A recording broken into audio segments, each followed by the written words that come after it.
నారాయణం నమస్కృత్య నరం చైవ నరోత్తమం దేవీం సరస్వతీం వ్యాసం తతో జయముదీరయేత్.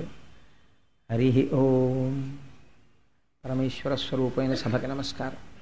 సనాతన ధర్మంలో గురువుకి వేసినంత పెద్దపీట ఈశ్వరుడికి కూడా లేదు అని నేనంటే నేను ఏమీ దాన్ని ఈశ్వరుడి యొక్క తత్వాన్ని తక్కువ చేసి మాట్లాడిన వాడను కాను. ఎందుచేత అంటే గురుర్ బ్రహ్మ గురుర్ విష్ణు గురుర్దేవో మహేశ్వర గురు సాక్షాత్ పరబ్రహ్మ తస్మై శ్రీ గురవే నమః అని ఆ గురువులకి తాను అనుభవించేటటువంటి సమస్త ఐశ్వర్యము కూడా వారి వలన కలిగినటువంటి అనుగ్రహమే అన్న బుద్ధితో చక్రవర్తులు కూడా అనుభవించేవారు. ఈ దేశంలో గురువులకి ఇయ్యబడినంత గౌరవం ఎవ్వరికీ ఇయ్యబడలేదు. ఆ గురువు సర్వకాలములయందు స్వార్థమును పరిత్యజించినటువంటి వాడై శిష్యోద్ధరణ కోసమని కేవలముగా పరబ్రహ్మమునందు తాను రమిస్తూ జీవితాన్ని గడిపేవాడు. ఈశ్వరుడికి చేసిన సేవ గొప్పదా, గురువుకి చేసినటువంటి సేవ గొప్పదా అన్న ప్రశ్న వేస్తే ఈశ్వరుడికి చేసిన సేవ కన్నా గురువుకి చేసినటువంటి సేవయే గొప్పది. ఎన్నో సందర్భాల్లో దాన్ని ఈశ్వరుడు నిరూపించాడు. నేను కూడా అటువంటి మహాభాగవతులు గురువులైనటువంటి వాళ్ళు ఎవరున్నారో అటువంటి వాళ్ళ పాదములు కడిగి ఆ పాదములు కడిగినటువంటి నీటిని నేను తాగి లక్ష్మీదేవి మీద చల్లుతుంటాను అని చెప్పాడు. మీరు కుచేలోపాఖ్యానంలో చూద్దురు కానీ కుచేలుణ్ణి ఎలా ఆదరించి చూపిస్తాడో. సరే, అందుచేత గురువులకు ఉన్నటువంటి ప్రాధాన్యం అంత గొప్పది. గురువుకి చేసినటువంటి సేవ అలాగే ఉంటుంది. అందుకే మనకి ఒక మాట ఉంది, ఒక గమ్మత్తైన మాట, వ్యోమవత్వ్యాప్త దేహాయ దక్షిణామూర్తయే నమః. ఆకాశం ఎంతవరకు పరివ్యాప్తమై ఉంటుందో గురువు కూడా ఆత్మస్థితి చేత అంతటా నిండిపోయి ఉంటాడు. అటువంటి గురువుకి పంచెల చాపునీయగలిగినటువంటి శాలివాడు ఎక్కడుంటాడు? కాబట్టి గురువుకి ఇది ఇచ్చాను అది ఇచ్చాను అనడం వల్ల గురువు తృప్తి చెందడు. నిజానికి దేని వలన తృప్తి చెందుతాడు అంటే గురువుకి చేయగలిగినటువంటి మర్యాద ఒక్కటే. ఏమిటా మర్యాద అంటే గురువుకి శుశ్రూష చేయడమే. అంతకు మించినటువంటి మర్యాద ఇంకేం ఉండదు. ఆయన కూడా ఏమీ ఆపేక్ష ఉండదు ఆయనకి. అటువంటి గురువుకి చేసినటువంటి ఉపకారము అంత గొప్ప స్థితిని తీసుకొస్తుంది. గురువు పట్ల అమర్యాదగా ప్రవర్తించడం కూడా అనేకమైనటువంటి కష్టాలని తీసుకొస్తుంది. అది సామాన్యమైనటువంటి మనుష్యుడు అనుకోండి పర్వాలేదు, కానీ దేవతలైనా సరే గురువు పట్ల అపచారం చేస్తే మాత్రం వారు తప్పుకోలేరు, చాలా క్లేశపడవలసి వస్తుంది. ఈ విషయాన్ని, గురువుల యొక్క వైభవాన్ని, గురువులు ఎంత స్వార్థత్యాగంతో ఉంటారో, వారు ఎంత శక్తివంతులై ఉంటారో, నిరంతరము ఈశ్వరుడికి ప్రణిపాతం చేస్తూ ఆత్మానుభవ సిద్ధులై ఎలా రమిస్తూ ఉంటారో చూపించేటటువంటి కొన్ని బలవత్తరమైనటువంటి ఆఖ్యానములను వ్యాసుడు శ్రీమద్భాగవతమునందు పొందుపరచారు. అటువంటి ఆఖ్యానములలో ఒక పరమ పవిత్రమైనటువంటి ఆఖ్యానాన్ని ఇవాళ మనం చెప్పుకోకపోతున్నాం. ఒకానొక సమయంలో ఇంద్రుడు ఒక పెద్ద సభని తీర్చి ఉన్నాడు. ఆ సభకి అశ్వినీ దేవతలు వచ్చారు, యక్ష గంధర్వ కిన్నెర కింపురుషాదులు వచ్చారు, ఎందరో పెద్దలు వచ్చారు. వీరందరూ అక్కడ నిలబడి ఉండగా అప్సరసలు సేవిస్తూ ఇంద్రుడు సముచితమైనటువంటి సింహాసనం మీద కూర్చునున్నాడు. అందరూ ఇంద్రుడిని సేవించేవారు తప్ప ఇంద్రుడి చేత సేవింపబడవలసినటువంటి వారు ఆ సభలో లేరు. ఇక్కడే మీరు ఒక గమ్మత్తు తెలుసుకోవాలి. మీరు మిమ్మల్ని పూజించే వాళ్ళు చాలామంది ఉండొచ్చు. ఒక ఉదాహరణ నేను చెప్తాను. ఇప్పుడు మీ అందరికీ నా యందు ఒక గౌరవభావం ఉన్నది అని నేను కాసేపు ఊహ చేశాను అనుకోండి. అంతటి గౌరవం పొందడానికి నేను పాత్రుడను కాను, అయినా గౌరవమును నేను పొందుటకు పాత్రుడను అని ఒక 2 నిమిషాలు నేను ఆలోచన చేశాను అనుకోండి. మీరందరూ నాకు నమస్కరిస్తారు. ఒక ఉదాహరణకి చెప్తున్నాను. అంటే నేను నిజంగా అలా నేను నమస్కారాలు పొందగలిగినంత అర్హుడనని నేను మాట్లాడటం లేదు. ఒక ఉదాహరణకి చెప్తున్నాను. మీరందరూ నాకు నమస్కరిస్తారనుకోండి. నేను ఈ సభలో ఇలా కూర్చుని ఉండగా మాకు గురువులైనటువంటి బ్రహ్మశ్రీ మల్లంపల్లి అమరేశ్వర ప్రసాద్ గారు అలా నడిచి వెళ్ళి ఆ మూల ఎక్కడో కుర్చీలో కూర్చుంటూ నాకు కనపడ్డారనుకోండి. ఉత్తర క్షణం నేను ఏం చేయవలసి ఉంటుంది అంటే, అయ్యో నన్ను గౌరవించేవాళ్ళు, నాకు నమస్కరించేవాళ్ళు ఇంతమంది ఉన్నారు సభలో అని చూడడానికి వీలు లేదు. ఒకవేళ నేను ప్రసంగ మధ్యంలో ఉండగా మా గురుదేవులు ఇలా నడిచొస్తూ కనపడింది అనుకోండి, ఎన్నడూ వేదిక మించి లేచేటటువంటి అలవాటు లేకపోయినా ఒకవేళ మా సభలో గురువుగారు ఇలా వస్తూ కనపడ్డారనుకోండి, ఉత్తర క్షణం నేను చేయవలసిన కర్తవ్యమేమి, ఆప్ చేసి ప్రసంగాన్ని గబగబా కిందకి దిగి నా శిరస్సుని వారి పాదములకు తాటించి నమస్కరించాలి. ఎందుచేత అంటే ఆ గురువు యొక్క వైభవము ప్రకాశించి నా చేత మాట్లాడింపచేస్తోంది. మా గురువుగారి అనుగ్రహం నా యందు ఆలోచించగలిగిన శక్తిగా పరిణమించింది. మా గురువుగారి ఆశీర్వచనం నన్ను ఇవాళ ఒక 4 విషయాలు ప్రస్తావన చేయగలిగినటువంటి శక్తిగా ఉన్నది. ఈశ్వరుడు కరచరణాదులతో కదిలి వచ్చిన రోజున నేను అదృష్టవంతుడినే సాకార దర్శనమును పొందగలిగితే, కానీ నిరంతరము నా పాలిట ఈశ్వరుడి కన్నా ఎక్కువై నాకు దర్శనమిచ్చి నన్ను ఆశీర్వదించగలిగినది ఎవరు? నా గురువులే. ఆ గురువు కనపడ్డారనుకోండి, ప్రణిపాతం చెయ్యవలసిందే. ఆ గురువులకి కూడా మళ్ళీ ఒక వరుస ఏర్పాటు చేసింది పార్వతీదేవితో. పరమశివుడు అంటాడు, సూచక గురువు అని మనకు ఒకరు ఉంటారు. సూచక గురువు అంటే చిన్నతనంలో పాఠం చెప్పినవారు. సూచక గురువు కనపడితే లేచి నమస్కారం చెయ్యాలి. సూచక గురువు కన్నా గొప్పవారెవరు అంటే వాచక గురువు. వాచక గురువు అంటే ఒక ఆశ్రమాన్ని నిర్మాణం చేసినప్పుడు మనం లోపలికి వెళ్ళగానే దాంట్లో నియమాలు చెప్తారు. ఒక్కొక్క చోట ధర్మాధికారి అని పిలుస్తూ ఉంటారు. అయ్యా, ఈ ఆశ్రమంలో మీరు ఇలా ప్రవేశించాల్సి ఉంటుంది, ఇక్కడిక్కడ ఇలా దర్శనం చెయ్యాలి, ఈ ఆశ్రమానికి కట్టుబాటు ఉంటుంది అని చెప్తారు. వారిని వాచక గురువు అంటారు. వీరిద్దరికన్నా గొప్పవారు ఒకరు ఉంటారు, వారిని బోధక గురువు అంటారు. వారు మంత్రోపదేశం చేసినటువంటి గురువు. వారు వయస్సులో మనకన్నా చిన్నవారైనా మంత్రోపదేశం చేసిన గురువు కనపడినా సరే ప్రణిపాతం చెయ్యాలి నేల మీద పడి. అందుకని బోధక గురువు. బోధక గురువు కన్నా గొప్పవారెవరు? పరమగురువు. పరమగురువు అంటే ఒక చంద్రశేఖర పరమాచార్య స్వామి వంటి మహాపురుషులు. అటువంటి మహాపురుషుడు వచ్చారనుకోండి, బోధక గురువులందరూ కూడా లేచి నమస్కారం చేస్తారు. పరమగురువు 5వ వాణ్ణి కూడా శాస్త్రం గురువుగా నిర్ణయించింది, కానీ ఎప్పుడూ అటువంటి గురువుని ఆశ్రయించకూడదు, అటువంటి గురువు దగ్గర ఏవీ ఉపదేశాలు తీసుకోకూడదు. కానీ ఆయన్ని గురువే అంటారు. ఎవరైనా నిషిద్ధ గురువు, ఉండకూడని గురువు. ఎవరైనా ఉగ్ర పూజలు మొదలైనటువంటివి నేర్పడం, అక్కర్లేనటువంటి విషయాలు, సరే దాని గురించి నేను అసలు ఎక్కువ ప్రస్తావన చేయను, దాని పేరే నిషిద్ధ గురువు కనుక. అందుకని 5గురిగా పరమశివుడు పార్వతీదేవికి తెలియచేస్తాడు. చేత గురువు యొక్క వైభవము అంత గొప్పగా ఉంటుంది. నేను ఒక్క మాట చెప్తే మీరు తొందరగా దాన్ని గ్రహించగలుగుతారని నేను అనుకుంటున్నాను.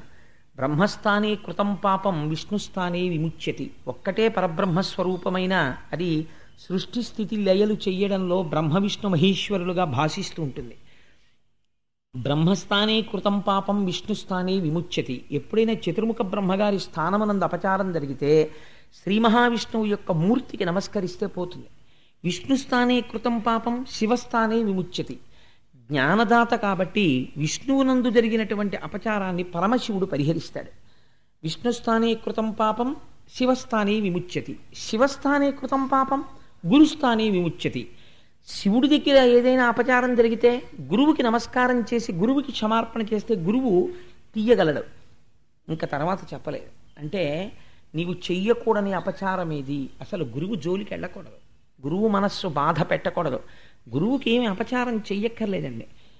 మీ ప్రవర్తన చేత గురువు మనస్సు ఖేదపడింది అనుకోండి, దానికి ఇంకా ఉత్తర జన్మ వరకు ఆపరు. అది విచిత్రం. గురువుకున్న గొప్పతనం ఏమిటంటే, గురువు పట్ల జరిగినటువంటి అమర్యాదకి ఫలితాన్ని ఇవ్వడానికి ఈ జన్మకి పుర్రె మీద రాశాం కదా, వచ్చే జన్మలో చూద్దామని చూపించరు. సజ్జ ఫలితమునిచ్చేస్తుంది. ఉత్తర క్షణములో కీడు ప్రారంభమైపోతుంది అంతే. మళ్ళీ ఎవరు తీయాలి దాన్ని? మళ్ళీ గురువుగారే అనుగ్రహించాలంతే. మళ్ళీ గురువుగారు అనుగ్రహించేంత వరకు ఈశ్వరుడు కూడా జోక్యం చేసుకోడు ఇంకా గురువుల విషయంలో. ఒక గురువుకి సమాజంలో ఉండేటటువంటి స్థానము అంత సమున్నతమైనటువంటిదై ఉంటుంది. ఆ గురువు ఎలా ఉంటాడు అంటే, మీకు ఇవాళ ఆఖ్యానాలు వినండి, గురువుల యొక్క వైభవాన్ని ప్రకాశింపచేసేటటువంటి ఒక మహత్తరమైనటువంటి విషయాన్ని ప్రతిపాదన చేస్తాడు వ్యాసభగవానుడు. అది అంతర్లీనంగా మీరు మనస్సులో పెట్టుకుని ఇప్పుడు నేను చెప్పబోయేటటువంటి ఆఖ్యానాన్ని శ్రవణం చెయ్యండి. ఒకానొకనాడు ఇంద్రుడు సభ తీర్చి ఉన్నాడు. సభలో అందరూ కూర్చునున్నారు. అందరూ ఇంద్రుణ్ణి సేవించవలసిన వారే, అందరూ ఇంద్రుని గౌరవించవలసిన వారే. అటువంటి వారు సభలో ఉన్నారు. ఇటువంటి సభ నడుస్తూ ఉండగా ఇంద్రుడు కించిత్ అహంకారమును పొంది ఉన్నాడు. ఎందుచేత? ఇంతమంది నాకు నమస్కారం పెడుతున్నారు, ఇంతమంది నన్ను సేవిస్తున్నారు, నేను ఎంత గొప్పవాణ్ణో అన్న భావన మనస్సులో బయలుదేరింది. తానింత గొప్పవాడవడానికి కారణమైనటువంటి గురువు కనపడినా లేస్తాడా అన్నది అనుమానమే. అహంకారపు పొర కమ్మింది. ఇప్పుడు ఈ అజ్ఞానాన్ని తీసేయాలి, జ్ఞానాన్ని భాషింపచెయ్యాలి. ఇవన్నీ ఎవరు చెయ్యాలి? గురువే చెయ్యాలి. ఆశ్చర్యకరంగా ఆ సభలోకి గురుతర ధర్మక్రియనయ గురుడు, మరున్మంత్ర విషయ గురుడు, వచ శ్రీగురుడు, సమస్తామరణ గురుడు, గురుండరుగుదించె కొల్వునకు నృపా. పోతన గారు అన్నారు, తాను ఏ బ్రహ్మమును అనుభవించాడో దాన్ని వాక్కుల చేత చెప్పి ఉద్ధరించగలిగిన వాడు, ఎవరి ఆశీర్వచన బలం చేత దేవతలందరూ కూడా ఇవాళ అమరులయ్యారో అటువంటి స్థితిని వాళ్ళకి కల్పించినటువంటి మహాపురుషుడైనటువంటి బృహస్పతి సభలోకి విజయం చేస్తున్నారు. ఇంద్రుడు చూశాడు.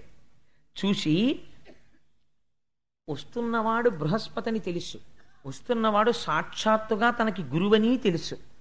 కానీ ఒక మాట అనుకున్నాడు, ఇంతమంది నన్ను సేవిస్తున్నారు, మా గురువు వస్తుంటే నేను లేచి నిలబడి నమస్కారం చేసి ఎదురు వెళ్ళి గురువుగారు రెండని తీసుకొచ్చి ఒక ఆసనం మీద కూర్చోపెట్టడం ఏమిటి అనుకున్నాడు.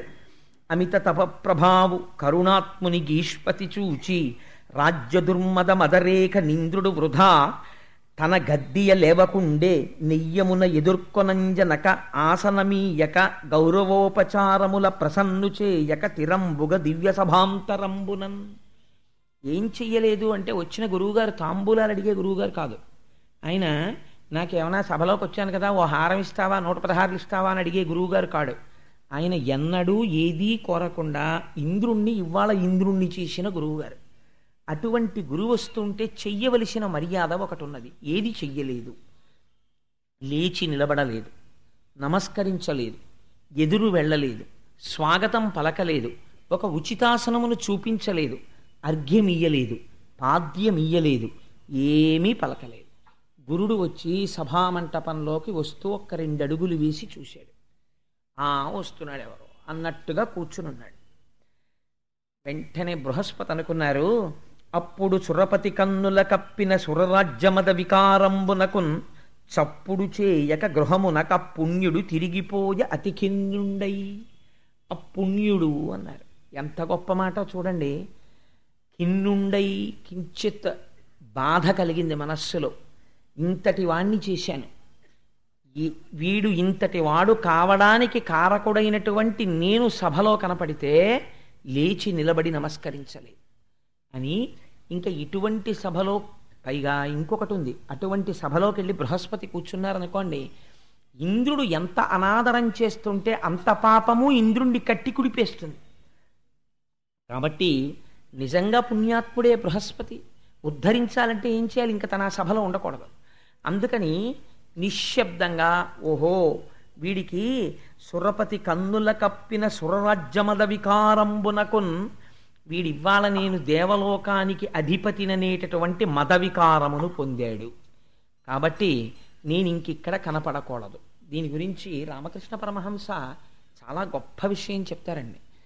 సాధారణంగా దేనివల్ల పోతుంది గురువుల పట్ల మర్యాద అంటే, ఒకటి అధికారం వల్ల పోతుంది, రెండవది ఎవరో ఉంటారు మహాత్ములు, వాళ్ళు అంతటి అధికార సింహాసనం మీద ఉన్నా సరే గురువులు కనపడేటప్పటికీ అంత గౌరవంతో అంత మర్యాదతో ప్రవర్తిస్తారు. అందుచేత అందరూ అలా ప్రవర్తించగలరా అంటే మనం చెప్పలేం. కేవలం గురువు పట్ల అమర్యాదతో ప్రవర్తించి వినాశనాన్ని తెచ్చుకుంటారు. నేను తరచూ ఒక మాట చెప్తూ ఉంటాను. రామకృష్ణ పరమహంస ఒక ఆఖ్యానం చెప్తుండేవారు. పూర్వం ఒక బ్రాహ్మణుడు, ఒక పేదవాడు గంగానదికి ఆవలి ఒడ్డున కనపడుతుండేవాడు రామకృష్ణ పరమహంసకి. రామకృష్ణ పరమహంస ఎప్పుడైనా గంగ ఒడ్డుకి వెళ్ళగానే ఆయన కాళ్ళ మీద పడి నమస్కారం చేస్తుండేవాడు. ఒక రోజున రామకృష్ణ పరమహంస పడవ మీద ఒక శిష్యుడితో కలిసి ఇటువైపు నుంచి అటువైపుకి దాటుతున్నారు. ఆయన కాలు మీద కాలేసి కూర్చుని ఉన్నాడు. రామకృష్ణ పరమహంస పడవలోంచి దిగుతుంటేనే లేచి నిలబడిపోయేవాడు.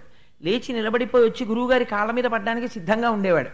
అలాంటి వాడు కూర్చుని ఉంటే రామకృష్ణ పరమహంస అన్నారు, పూర్వం నన్ను చూడగానే గురువుగారు అని నమస్కరించేవాడు, ఇప్పుడు అలా నమస్కరించడం నేను అనుకుంటున్నాను, బహుశా ఇతనికి ఏదో అనుకోకుండా డబ్బు కలిసి వచ్చింది, అందుకని ఇవాళ ఇతని మాట తీరు కూడా మారుతుంది, నువ్వు గమనించన్నారు శిష్యుడితోటి అని ఏమీ తెలియనట్టు అటువైపు నుంచి వెళ్ళిపోతున్నారు.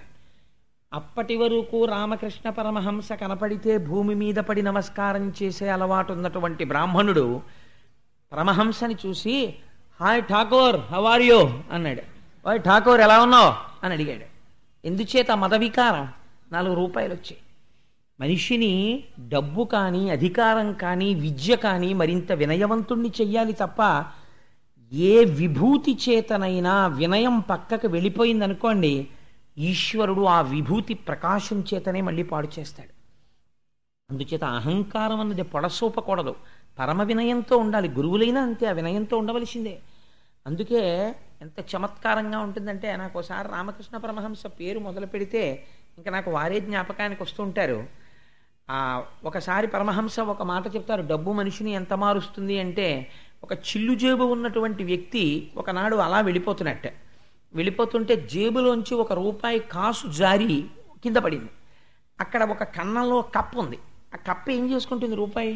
దానికి దొరికింది ఆ రూపాయి దొరకగానే దాంట్లో మార్పు వచ్చేసింది ఆ కప్పలో.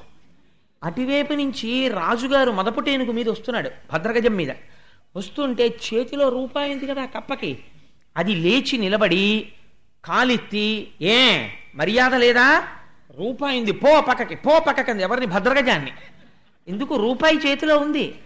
ఆ కప్ప ఏనుగు యొక్క పాదం కింద పడి పచ్చడైపోయింది. 1 రూపాయి అంత వికారాన్ని తీసుకొచ్చేస్తుంది, అంత అహంకారాన్ని తీసుకొచ్చేస్తుంది. అది ఎప్పటికి పోతుందో. పరమహంస ఎంత దారుణంగా చెప్పారో తెలుసా అండి? నేను నేను నేను అంటాడు. ఈ నేను నేను నేను అన్న వికారం పోవడానికిట ఈశ్వరుడు పశువు కింద పుట్టిస్తే వీడు బతికినన్నాళ్ళు కంఠం మీద పెద్ద పుండు వేస్తుంది. ఆ పుండు, ఆ బండి లాగించేవాడు ఏం చేస్తాడంటే ప్రయత్నపూర్వకంగా పుండుని 2 చేతులతో పట్టుకుని దాన్ని ఇలా పక్కలకి ఒత్తిగిలించి దాని మీద కాడి పెట్టి బండి తోలుతుంటాడు. ఆ నడుస్తున్నప్పుడు మెడ మీద చర్మం ఇలా ఇలా ఊగుతూ ఈ పుండు కాడి కిందకు వస్తూ ఉంటుంది. ఆగితే నడుము మీద కొడతాడు, ఆగకపోతే పుండు కాడి కిందకు వస్తుంది. ఆ పుండు నలిగిపోయి కన్నుల నీరు కారుస్తూ అలాగే కొన్ని గంటలు బండి లాగుతుంది. లాగి పడుకుంటుంది. తోక ఎక్కడికందదో అక్కడికొచ్చి ఎద్దు పుండు కాకికి నిప్పా అని పేరు. అప్పటి వరకు కాడి తగిలి బద్దలైన పుండుని కాకి తన ముక్కుతో పొడిచి ఆ చీము రక్తం తాగుతుంది. ఇలా పడుకుంటే పొడిచేస్తుంది, అలసట తీరనివ్వదు. ఇన్ని కష్టాలు పడితే వృద్ధాప్యం వచ్చిన తర్వాత దాన్ని చంపేసి తోలు ఎక్కలాగేసి దప్పు చేసి నిప్పు దగ్గర పెట్టి కాల్చి దాన్ని కొడతారు. కొడితే అప్పుడు అది డామ్ డామ్ డామ్, ఇంకా చప్పుడే, ఇంకా నిశ్శబ్దం రాలేదు. అప్పుడు దాని నరాలు తీసి దూదేకేవాడు ఉంటాడు కదా, అప్పుడు ఆ దూదేకేవాడు ఆ దండికి గట్టిగా బిగించి దూదిలో పెట్టి ఇలా కొడుతుంటే, ఒక్కొక్క దెబ్బ నరం మీద కొడుతుంటే అప్పుడు మాత్రం బుద్ధొచ్చి తూహు తూహు తూహు అంటుందట. నేను నేను పోయి నువ్వు నువ్వు నువ్వు అంటుందట. అప్పటికి పోయింది దాని పశుత్వం అన్నారు. ఎంత కాల్చిందో చూడరా, వెర్రాలోచన ఇలా చూపిస్తాడు ప్రతిదానికి. ఏది నీది? నీలో ఉన్న సమస్త విభూతులు ఈశ్వరుడి చేత ప్రకాశింపబడుతున్నాయి. నీదన్నది ఏదీ లేదు. ఈశ్వరుడు తలుచుకుంటే ఉత్తర క్షణమునందు నువ్వు ఏ విభూతిని చూసుకొని గర్వపడుతున్నావో దానిని తొలగించగలడు. శ్రీగుణరత్న కోశంలో భట్టర్లు చెప్పినట్టు ఇవాల్టి రాత్రి వరకు చక్రవర్తి, రేపటి రోజు తన రాజ్యంలో ఐశ్వర్యవంతుల గోడల క్రీమీడలో తన రూపు కనపడకుండా నిలబడి భిక్షాటన చేస్తాడు. ఎంతసేపట్లో తొలగిపోవాలి ఐశ్వర్యం? సత్యనారాయణ స్వామి వారి వ్రత కథలో విన్నారు కదా, ఆ రాజుగారు నాకు అక్కర్లేదు వ్రతం ప్రసాదం అని ఇలా వెళ్ళేటప్పటికి పోయిందంటే ఐశ్వర్యం. ఈశ్వరుడు తలుచుకుంటే ఎంతలో పోతుందండి? ఈశ్వరానుగ్రహం కలిగితే అయ్యి బాబోయ్ ఏం వినాల్సి వస్తుందో అని బెంగ పెట్టుకుని వెళ్ళినటువంటి వాళ్ళు ఈశ్వరానుగ్రహం ఉంటే శుభవార్తతో తిరిగి వచ్చేస్తారు. అమ్మయ్య మా మనస్సులు చల్లగా ఉన్నాయి. ఈశ్వరానుగ్రహం ఏది చెయ్యలేదు, ఏదైనా చెయ్యగలదు.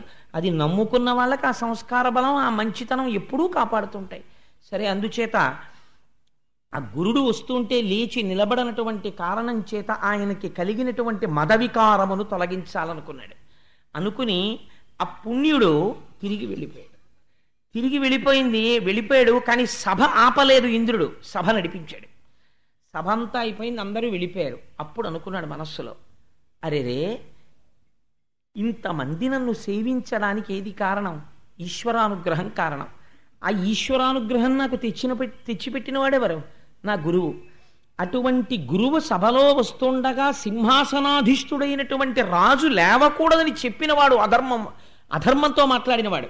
నేను ఇంద్రుడనై నేనే చెయ్యకూడని పని చేశాను. మా గురువరేణ్యులు నడిచొస్తుంటే నేను లేచి నిలబడలేదు, వారికి స్వాగతం పలకలేదు, వారికి ఆసనం ఇవ్వలేదు. నా వలన ఘోరాపచారం జరిగింది. ఖచ్చితంగా ఇది నన్ను కట్టి కుడిపి తీరుతుంది.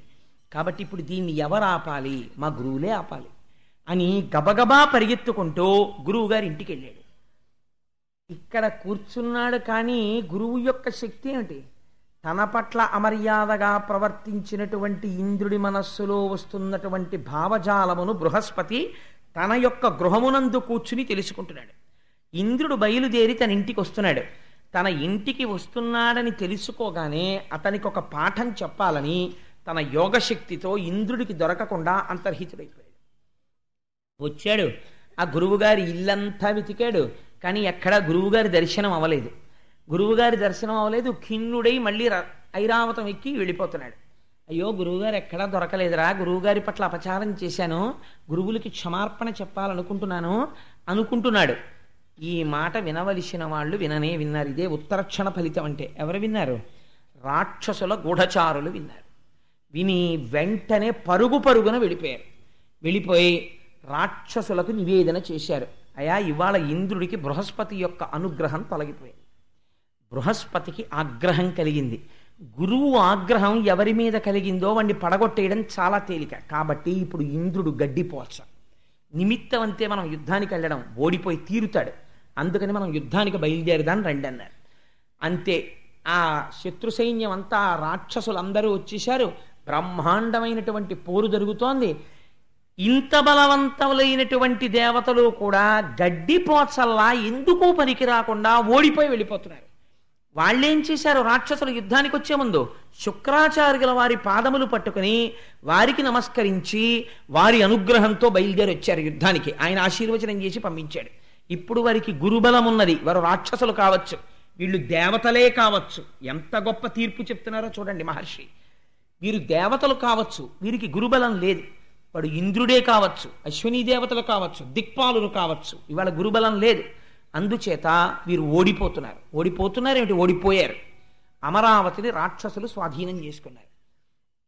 ఇంద్రాదులు భయపడి చతుర్ముఖ బ్రహ్మగారి దగ్గరికి పరిగెత్తి, అయ్యా, కనీ విని తెలియనటువంటి విడ్డూరం, కొన్ని సంవత్సరములు పోరాడుకున్నాం, మాకు ఓటమి తెలియదు. అటువంటిది నిన్నను బృహస్పతి గారికి కోపం వచ్చి వెళ్ళిపోయారు సభలోంచి. ఇవాళ అమరావతి పోయింది. ఉత్తర క్షణంలో నేను రాజ్య భ్రష్టుడనైపోయాను, సింహాసన భ్రష్టుడనైపోయాను. దేని మీద కూర్చుని వీళ్ళందరూ నా వాళ్ళని గౌరవింపబడ్డానో వాళ్ళ ఎదుటనే ఈ ఇంద్రుడు చేతకానివాడు ఓడిపోయాడు, మన నాయకుడు అనిపించుకుని తిరిగి వచ్చేశాను. దీనికి అంతటికీ కారణం నేను బృహస్పతిని అవమానించడమే అని అనుకుంటున్నాను. ఇప్పుడు మాకు ఎలాగ జీవితం గట్టెక్కుతుంది అని అడిగితే బ్రహ్మగారు అన్నారు, నివారణోపాయం చెప్పలేదండి బ్రహ్మగారు. వెంటనే ఆయన అన్నాడు, నెట్టన పాపకర్మమున నేరమి చేసి తిరేమి చెప్ప, మీ పుట్టిన నాట నుండియును బుద్ధులు చెప్పి జగంబులేలగా పట్టము కట్టి పెంచిన కృపానిధి బ్రహ్మకళా విధిజ్ఞు చేపట్టక గుట్టుచారి సిరిపట్టున దొట్టిన పొట్ట కొవ్వునన్. ఎంత గొప్ప మాట అడిగాడో చూడండి చతుర్ముఖ బ్రహ్మగారు. మీరు పుట్టినప్పటి నుంచి మీకు మరణం లేదని మీరు సంతోషపడిపోతున్నారు, అమృతం దాగామని. పుట్టినప్పటి నుంచి మహానుభావుడు బ్రహ్మ విద్యా నిపుణుడై అంతటా ఈశ్వరుణ్ణి చూస్తూ తన కోసమని కాకుండా మహాత్యాగి అయి మీకందరికీ ఈ సుస్థిరమైన స్థానములను కల్పించాడు. అటువంటి మహాపురుషుణ్ణి ఎలా గౌరవించాలో మీకు చేత కాలేదంటే కొవ్వుతో నిండింది ఇవ్వాల. అందుకే మీరు సింహాసన భ్రష్టులయ్యారు. ఏ గురువు మీ పట్ల ఆగ్రహాన్ని చూపించాడో చతుర్ముఖ బ్రహ్మగారే తలుచుకుంటే ఒక్కసారి బృహస్పతిని ప్రార్థన చేసి పిలవగలరు. కానీ గురువు పట్ల ఆయన చూపించిన మర్యాద చూడండి. సాధారణంగా ఒక రాక్షసుడు యుద్ధానికి వస్తే వెంటనే తన నివారణోపాయమునకు శ్రీ మహావిష్ణువుని ఆశ్రయింపచేస్తారు బ్రహ్మగారు. ఆశ్రయింపచేయలేదు. ఆయన అలా చెప్పలేదు. ఎంత గమ్మత్తైనటువంటి మాట్లాడంటే, మీకు దేని వలన రాజ్యము పోయినది, మీరు బాగా ఎరిక కలిగైందా అంటే, అయ్యా మా బుద్ధి వచ్చిందండి, గురువు గారి అనుగ్రహం పోయింది, ఉత్తర క్షణం ఐశ్వర్యం పోయింది. కాబట్టి ఇప్పుడు మీకేం ఉండాలి? గురువుల అనుగ్రహం ఉండాలి. గురువు అనుగ్రహం ఎక్కడి నుంచి వస్తుంది? గురువు గారిలోంచే వస్తుంది. రమణ మహర్షి ఎంత గొప్ప మాట చెప్పారండి. నిజంగా ఒక తెలిసి తెలియని వాడు అడిగితే అడిగి ఉండవచ్చు, కానీ ఎంత గొప్ప జవాబు వచ్చిందో చూడండి. రమణుల దగ్గరికి వెళ్ళి అన్నాడు, మీకు సర్కోమా పుట్టింది, మీకు బెంగలేదు, ఎందుకంటే నేను శరీరం కాదంటారు. పుండికి పుండు పుట్టింది అంటారు. చావు వస్తుంది, నాకు చావు లేదు, శరీరానికి వస్తుంది అంటారు. మీరు నోరు విప్పి ఏమీ మాట్లాడరు, మీరెవ్వరికి ఏం ఉపదేశం చేయరు, మీరెవ్వరితో పూజలు చేయించరు, మీరు ఎప్పుడూ అరుణాచలం కొండెక్కి కూర్చుని మీలో మీరు రమించిపోతుంటారు. ఎప్పుడైనా మీకు మాట్లాడాలనిపిస్తే మాట్లాడతారు. మాట్లాడేటప్పుడు ఎంతమంది ఉన్నారని మీరు చూడరు, మీరు ఎవరిని ఉద్ధరించాలనుకుంటున్నారో వాళ్ళతో మాట్లాడతారంతే. కాబట్టి మీ వలన ఏమిటి ప్రయోజనం ప్రపంచానికి అని అడిగాడు. అడిగితే రమణ మహర్షి అన్నారు, ఒక నవ్వు నవ్వి, గురువు శరీరములో ఉండడం వల్ల ఎవరికి అనుగ్రహం అంటే శిష్యులకే. ఎందుకని? గురువు తాను శరీరము కాదు అని స్థిరముగా తెలుసుకున్నవాడు. కాబట్టి శరీరము పడిపోతే గురువు శోకించడు, తృణప్రాయంగా శరీరాన్ని వదిలిపెట్టేస్తాడు. కానీ ఆ గురువు శరీరంలో లేకపోవడం వల్ల ఎవరు నష్టపోతున్నారు? శిష్యులు నష్టపోతున్నారు. ఎందుకని? శరీరములో లేడు కనుక ఆ గురువు ఉపదేశం చెయ్యడం కుదరదు. కాబట్టి గురువు ఎందుకుంటాడు శరీరంలో? గురువు శరీరంలో ఉండడం వల్ల ఎవరికి ప్రయోజనము? శిష్యులకే ప్రయోజనము. లోక ప్రయోజనము శిష్యుల వలననే ప్రసరిస్తుంది. ఒక సూరి నాగమ్మ గారు, మహాతల్లి ఆవిడ చేసిన సేవ ఎవరు చేశారండి ఈ ప్రపంచానికి? ఎప్పుడు మాట్లాడతారో తెలియనటువంటి రమణ మహర్షి వెనకాతల తిరుగుతూ ఆయన నోరు విప్పి మాట్లాడితే ఏ సందర్భంలో మాట్లాడారో ఏం మాట్లాడారో గబగబా రాసుకుని ఉత్తరం రాసి అన్నగారికి పోస్ట్ చేసేవారు. ఆ అన్నగారు ఎంత ప్రాజ్ఞుడో, నా చెల్లెలు నాకింత గొప్పగా ఉత్తరాలు రాస్తోందని ఆ ఉత్తరాలన్నీ దాచారు. రమణ మహర్షి శరీరం వదిలిపెట్టిన తర్వాత సూరి నాగమ్మ గారు వాళ్ళ అన్నయ్య గారికి డేటు వేసి రాసినటువంటి లేఖలే రమణులు ఏం మాట్లాడారు అన్నదానికి మనకు ఆధారాలు అయ్యాయి. అవే సూరి నాగమ్మ గారి లేఖలు అన్న రూపంలో 3 వాల్యూమ్స్ 4 వాల్యూమ్స్ అవి. వాటి రూపంలో రమణుల యొక్క సమస్త జ్ఞాన బోధ మనకు అందేటటువంటి అదృష్టం కలిగింది. కాబట్టి గురువు శరీరములో ఉండడం ఎవరికి ప్రయోజనం? శిష్యులకే ప్రయోజనం అంతే. గురువు శరీరము వదిలిపెట్టాడు, ఎవరు నష్టపోయారు? శిష్యులే నష్టపోయారు అంతే.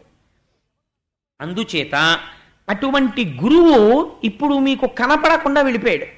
కాబట్టి ఇప్పుడు గురువు లేడు. బ్రహ్మగారు తలుచుకుంటే బృహస్పతిని మళ్ళీ పిలవలేరా అండి? అలా పిలిచి నచ్చ చెప్పి కూర్చోపెట్టి చెయ్యకూడదు. ఒక విషయం సమాజంలో ఉన్న వాళ్ళు తెలుసుకోవాలి. గురువు గారు అని పిలిచారనుకోండి, ఎవరినన్నా మీరు పిలిస్తే గురువు గారు మీరు ఎక్కడికో పిలిచారు, నేను రాలేను అన్నారు, ఇంకక్కడతో నోరు మూసుకు కూర్చోవాలి. అంతేకాని నువ్వు గురువు అని పిలిచి 10 మాటలు వెంటపడి కారెక్కుతుంటే, ఆఫీసులో ఉంటే, ఇంట్లో ఉంటే, ఇంటికొచ్చి మీద పడి చెయ్యనన్న పనిని చెయ్యి అని వెంటపడిన వాడు పరమశత్రువు. వాడు నీకు శిష్యుడి రూపంలో తిరుగుతున్నటువంటి మేక వెనక తోడేలు. వాడన్నా మారాలి. వాడు మారకపోతే ఒకనాడు గురువు చెప్పేస్తాడు, ఇంకెప్పుడు నా కళ్ళ ముందు నువ్వు కనపడకని. అలా చెప్పిన రోజు వచ్చిందనుకోండి, వాడు ప్రమాదాన్ని కౌగిలించుకోవాల్సి ఉంటుంది. ఆ స్థితి తెచ్చుకోకూడదు. అందుకని ఒకసారి చెప్తే వినాలి, వినకపోతే వాడికే ప్రమాదం అది. అందుచేత గురువుల పట్ల మర్యాదగా ప్రవర్తించడం నేర్చుకోవాలి. అంతేకాని వారికి కోపం వచ్చేటట్టు ప్రవర్తించకూడదు. నువ్వా చెప్పగలిగిన వాడు ఆయన నీకు చెప్పింది వినాలా? ఆయన చెప్పింది నువ్వు వినడానికి వచ్చిన వాడు అయితే ఆయన చెప్పింది వినంతే. నువ్వేవాడు 10 మాటలు ఆయనకి చెప్పడానికి? నీకు ఆ గౌరవం లేదనమాట. లేదు కాబట్టి నువ్వు అలా ప్రవర్తిస్తున్నావు. కాబట్టి నువ్వు ఆయన ఆగ్రహానికి గురైతే ఉత్తర క్షణం ఆ కీడు పొందుతావు. ఆ కీడు పొందకుండా జాగ్రత్త పడవలసిన అవసరం ఉంటుంది శిష్యులు. సో నేను ఎందుకు చెప్తున్నానంటే ఈ మాట, ఇవాళ సమాజంలో నిజంగా గురువు పట్ల శిష్యుడికి ఉండవలసినటువంటి మర్యాద తగ్గిపోతోంది. నేను కోటేశ్వరరావు ఎందుకు సడన్గా అలా వాల్యూమ్ పెంచారు అని మీకు అనుమానం రావచ్చు. సమాజంలో ఉన్న పరిస్థితులు నాకు ఒక్కొక్కసారి ఆ ప్రవర్తన ఎందుకు, ఇంక ఏమిటి తెలుసుకుంటున్నట్టు గురువులు వెనకాతలు తిరిగి రోజులు రోజులు విని ఏమిటి నేర్చుకుంటున్నారు మీరు? నేర్చుకున్నది ఉంటే మీ నడుబడి ఎందుకు కనపడాలి, కనపడి సక్రమంగా ఉండాలి ప్రవర్తన. అందుచేత చెప్తున్నాను, మారడం అనేటటువంటిది చాలా అవసరం. మారనదానికి ఎన్ని విని ప్రయోజనం ఏముందండి?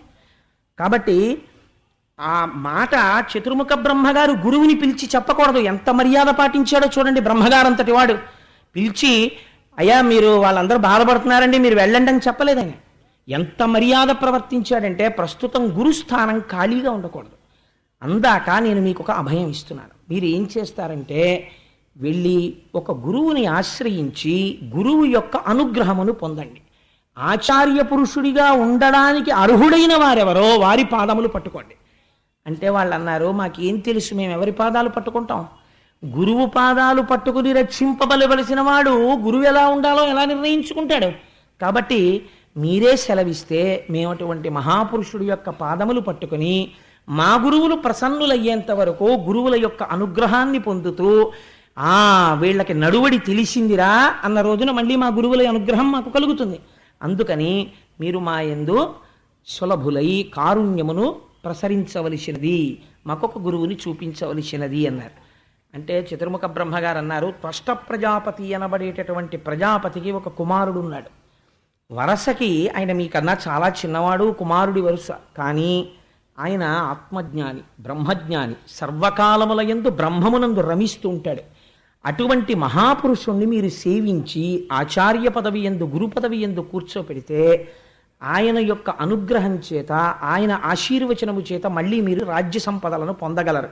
అందుకని మీరు వెళ్ళి ఆ త్వష్ట ప్రజాపతి యొక్క కుమారుడైనటువంటి విశ్వరూపుణ్ణి ప్రార్థన చెయ్యండి అన్నారు. అంటే వీళ్ళందరూ త్వష్ట ప్రజాపతి యొక్క కుమారుడైన విశ్వరూపుణ్ణి ఆశ్రయించారు. ఆ విశ్వరూపుడితో ఒక గమ్మత్తైనటువంటి పరిస్థితి ఉందండి. వారికి 3 ముఖములు ఉంటాయి. వారు యజ్ఞములో కూర్చుని ఉన్నప్పుడు ఒక ముఖంతో హవిస్సులు ఇచ్చినప్పుడు అన్నం తింటాడు, ఒక ముఖంతో సురాపానం చేస్తాడు. సురాపానం అంటే కళ్ళు తాగడం అనుకోకండి, అది దేవతల చేత ప్రసాదింపబడిన సురా అని ఒకటి ఉంటుంది, దాన్ని స్వీకరిస్తాడు. వేరొక ముఖంతో సోమరసాన్ని తాగుతాడు యజ్ఞంలో. ఈ 3 తాగే లక్షణం ఉన్నవాడు మహాబ్రహ్మజ్ఞాని, గొప్ప తపశ్శక్తి సంపన్నుడు. ఎన్నడూ ఎవరి దగ్గర చెయ్యి చాపి ఏదీ కావాలని కోరుకున్నవాడు కాడు. నిరంతరము ఈశ్వరుడు యొక్క శుశ్రూష చేసేటటువంటి లక్షణం ఉన్నవాడు. అటువంటి మహాపురుషుడు కనుక ఆ విశ్వరూపుడి దగ్గరికి వెళ్ళారు. వెళ్ళి విశ్వరూపుణ్ణి ప్రార్థన చేశారు. ఇప్పుడు వాళ్ళకి తెలిసొచ్చింది ఎలా ప్రవర్తించాలో, తప్పు దిద్దుకున్నారు. అందుకని అన్నారు, అరయ ఆచార్యుండు పరతత్వ రూపంబు తండ్రి తలంపంగ ధాతరూపు రూపింప భ్రాత మరుత్వతి రూపంబు తెలియంగ తల్లి భూదేవి రూపు భగిని కరుణ రూపు భావంబు ధర్మస్వరూపంబు తానర్ధి రూపు మొదల అభ్యాగతుడుమున్న అగ్నిదేవుని రూపు సర్వభూతములు కేశవుని రూపు కాన తండ్రి వేగకడు ఆర్తులకు పితృజనులమైన మమ్ము చల్లచూచి పరభయంబు వాపి నిరుపమంపగు తపోమహిమ చేత మెరసి మనుపవయ్య. ఎంత గొప్ప మాట మాట్లాడారో చూడండి. విశ్వరూపుడి దగ్గరికి వెళ్ళి, అయ్యా ఆచార్యుడు పరతత్వ రూపంబు, ఇప్పుడు మాకు తెలిసింది గురువు అంటే ఎవరో తెలుసా? సాక్షాత్ శ్రీమన్నారాయణుడికి ఆ పరతత్వానికి గురువుకి తేడా లేదు, ఒకటే అయి ఉంటారు. తండ్రి తలపంగ ధాతు రూపు, చతుర్ముఖ బ్రహ్మగారి యొక్క రూపమే తండ్రిగా ఉంటుంది. తండ్రి గారిని సేవించినా, తండ్రి గారికి నమస్కరించినా, అందుకే తండ్రి ఉపదేశం చేస్తే బ్రహ్మోపదేశమే. అందుకని చతుర్ముఖ బ్రహ్మగారే తండ్రిగా ఉంటాడు. రూపింప భ్రాత మరుత్వతి రూపంబు, సోదరుడు ఎవరుంటాడో ఆయన ఇంద్రుడి యొక్క రూపంలో ఉంటాడు. అన్నగారిని సేవిస్తే దేవేంద్రుణ్ణి సేవించినట్టు. తెలియంగ తల్లి భూదేవి రూపు, అమ్మ భూదేవి యొక్క రూపం. భగిని కరుణ రూపు, తోడపుట్టిన అక్క చెల్లెళ్ళు సాక్షాత్ రాశీభూతమైనటువంటి దయాస్వరూపాలు. భావంబు ధర్మస్వరూపంబు, తన భావమే ధర్మస్వరూపం. తానర్ధి రూపు, తను అర్ధి రూపు అంటే ఒకరిని అర్థించేటటువంటి రూపం. అభ్యాగతుడుమున్న అగ్నిదేవిని రూపు సర్వభూతములు కేశవుని రూపు అని అన్ని ఏవే రూపాలుగా ఉంటాయో సమస్త భూతములు ఈ శ్రీ మహావిష్ణు రూపంలో ఉంటాయి. అందుకని నీకు మేము తండ్రుల వరస అవుతాం. ఎందుకంటే నువ్వు త్వష్ట ప్రజాపతి యొక్క కుమారుడవు, మేము దేవేంద్రాదులం. కానీ ఇవాళ నీలో ఉన్న జ్ఞానమును మేము గుర్తించాం. నువ్వు మాకన్నా చిన్నవాడివి, మా కొడుకు వరస, అందుకని నువ్వురా అని మేము అంటలేదు. నీ యందు గురుత్వమును చూచి మేము పెద్దవాళ్ళమైనా పదవులలో ఉన్నా, నువ్వు పర్ణశాలలో ఉన్నా, మాకు చిన్నవాడివైనా, కొడుకు వరసైనా, నీవు తండ్రి వరసైనా, నిన్ను పరతత్వంగా చూసి నీ పాదములకు మా శిరస్సు తాటించి నమస్కరిస్తున్నాం. మాకు ఆచార్యత్వాన్ని వహించి మళ్ళీ మాకు దేవేంద్రాది పదవులు వచ్చేటట్టుగా మాకు అనుగ్రహాన్ని కటాక్షించు. ఇంకా మాటలో ఒక చిన్న తేడా ఉండిపోయిందండి. ఇంద్రుడు అన్నాడు, మేము మళ్ళీ అమరావతి పట్టణాన్ని ఏలడం ప్రారంభించిన తరువాత ఆ అమరావతిలో ఉన్నటువంటి భోగములన్నీ గురువరేణ్య మీవే. మాకు ఏ ఐశ్వర్యం ఉంటుందో అది మీదే, మాకు ఏ సంపత్తి ఉంటుందో అది మీదే. వినయంతోనే అంటున్నాడు ఈ మాట. ఈ మాటలంటే విశ్వరూపుడు నవ్వు నవ్వి అన్నాడు, నేనేం చేస్తుంటానో తెలుసా? గురువులంటే ఎంత వినమ్రులై, ఎంత నిస్వార్థంగా, మనస్సులో కూడా కోర్కెని జనింపనివ్వనివ్వరు. ఇది నాకు కలిగితే బావుండును శిష్యుల వల్ల అన్న కోరిక గురువుకి రాకూడదు.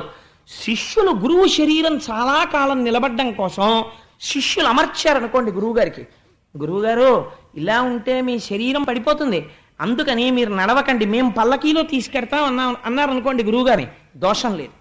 అందుకే చంద్రశేఖర పరమాచార్య స్వామి తాను నడవనన్నా నడిచేవారు, శిష్యుల పల్లకీ అన్నా ఎక్కారు తప్ప మహానుభావుడు సన్యసించి పీఠాధిపతి అయ్యారు కనుక కారు కూడా ఎక్కేవారు కాదు. అందుకే వారు నడిచే దేవుడయ్యారు, మూర్తీభవించిన ధర్మస్వరూపం అయ్యారు మహానుభావుడు. అందుచేత నువ్వు కోరుకోవు, కానీ మేము అడుగుతున్నాం, మా ఐశ్వర్యములన్నీ నీవే అన్నారు. అంటే ఆయన అన్నాడు, నేను సాధారణంగా ఎలా బ్రతుకుతానో తెలుసా? వ్యవసాయ క్షేత్రములలో వ్యవసాయదారులు పంట ఇంటికి తీసుకుపోయిన తరువాత కొన్ని కంకులు వదిలేస్తారు, ఇంకా వాటిని తీసుకెళ్లే ఉద్దేశ్యం వాళ్ళకు ఉండదు. అలా భూమి మీద పడిపోయినటువంటి కంకులు, మట్టిలో పడిపోయినటువంటి ధాన్యాన్ని ఏరుకుని అవి తెచ్చుకొని త్యాగరాజస్వామి అలా జీవించారు. ఆయన ప్రతి ఇంటి దగ్గరికి వెళ్ళి భిక్ష స్వీకరించినట్టు స్వీకరించేవారు. సాధారణంగా ఇలా కూడా స్వీకరిస్తూ ఉంటారు. అంటే పొలాల్లోకి వెళ్ళి పడిపోయిన గింజలు ఏరుకుని అవి ఎవ్వరికీ పనికిరావు, మట్టిలో కలిసిపోతాయి, అవి తెచ్చుకుని దంపుకుని బియ్యం చేసుకుని వండుకు తింటారు తప్ప అసలు ఏ భూతమునకు సంబంధించినది కూడా ఇలా చెయ్యి చాపి అడిగి తినరు. ఇలా ఉండడం చాలా గొప్ప బ్రహ్మజ్ఞానం ఉంటే కానీ కుదరదు. చాలామంది అంటారు తెలియక, కుచేలుడేదో కృష్ణుడికి పెట్టకుండా అటుకులు తినేశాడు అందుకని దరిద్రం వచ్చింది అనుకుంటుంటారు. మీరు భాగవతంలో ఇంద్రుడు గాని కుచేలుడు అంటే ఏమిటో, ఆ కుచేలుడి కాళ్ళు కడిగి ఆ నీళ్లు తన శిరస్సును తల్లుకున్నాడు కృష్ణ పరమాత్మ. బ్రహ్మజ్ఞానం అంటే ఎలా ఉంటుందో చూద్దరు కానీ కుచేలుడు అటువంటి దిక్కుమాలిన పనులు చేసిన వాడు కాడు, ఎవడు సృష్టించాడో తెలియదు ఆ మాట. సరే, అందుచేత నేను అటువంటి ధాన్యం ఏరుకు తింటాను. నాకు సర్వభూతముల యందు ఈశ్వరుడు కనపడుతూ ఉంటాడు. నేను బ్రహ్మజ్ఞానినై రమిస్తూ ఉంటాను. నేను పౌరోహిత్యం చెయ్యడం ఏమిటయ్యా? నేను పౌరోహిత్యం చేస్తే మీకందరికీ కావలసింది ఏదో చెయ్యాలి అంటే మీరు రేపు పొద్దున్న ఏమడుగుతారు? మాకేదో ఈ కోరిక తీరాలి, యజ్ఞం చేయించంటారు. మీ కోరిక తీరడానికి యజ్ఞం చేయిస్తే ఇంకోడెవడో పాడైపోవడానికి చేయించాలి కదా. కాబట్టి నాకు అలా భేదాలు కనపడవు, అలా ఎలా చేయించడం కుదురుతుంది? పౌరోహిత్యం అలా చేస్తే నాకున్నటువంటి బ్రహ్మ తేజస్సు తగ్గిపోతుంది. అందుకని నేను ఒకరి దగ్గర ఇలా చెయ్యి చాపి ద్రవ్యం పట్టుకోవడం కానీ లేకపోతే పౌరోహిత్యం చేయడం కానీ నేను చేయనే. అలా అంటే మీ కోరికలు తీరడానికి కామ్యాలకు ఈశ్వరార్చనగా చేస్తే వేరు. అందుకని నేను అలా చేసేవాడిని కాదే, నాకు ఎలా కుదురుతుంది పౌరోహిత్యం? ఎంత గొప్ప మాట అన్నాడో చూడండి. నాకు ఏ కోరిక ఉందని చెయ్యను అన్నాడు. అంటే వాళ్ళు అన్నారు, నీకు కోరిక ఉందని కాదు, మా కోరికలు ఉన్నాయని. నువ్వు ఉంటే తప్ప దిక్కు లేదు కనుక, నువ్వు గురుడిగా ఉండి మమ్మల్ని రక్షించి తీరాలి కనుక, అందుకని మాకు నువ్వు గురువుగా ఉండు అన్నారు. అంటే మహానుభావుడు అంగీకరించాడు. తప్పకుండా అలాగే ఉంటానయ్యా మీకు గురువుగాను అన్నాడు. అని ఆయన వచ్చాడు. వస్తూనే ఆయన ఒక మహోత్కృష్టమైన పని చేశాడు. రాక్షసులకు ఇవాళ ఇంత శక్తి ఎక్కడ నుంచి వచ్చింది బేరీజ్ వేశాడు. ప్రపంచంలోనండి ఒక డ్యామ్ కట్టేటప్పుడు ఆ స్ట్రెంగ్త్ ఇవాల్యుయేట్ చేయగలిగిన వాడు ఉంటాడు. ఇన్ని ఫ్లోర్స్ అపార్ట్మెంట్ కట్టాలంటే ఎంత ఫౌండేషన్ వెయ్యాలి ఇవాల్యుయేట్ చేసేవాడు ఉంటాడు. కానీ మీరు ఒకటి చెప్పండి, ఒక మూర్తి ఉన్నది, ఆ మూర్తి కింద ఒక చక్రం ఉంది. ఆ చక్రము యొక్క కారణం చేత ఆ మూర్తి యందు విశేషమైన తేజస్సు ఉంది.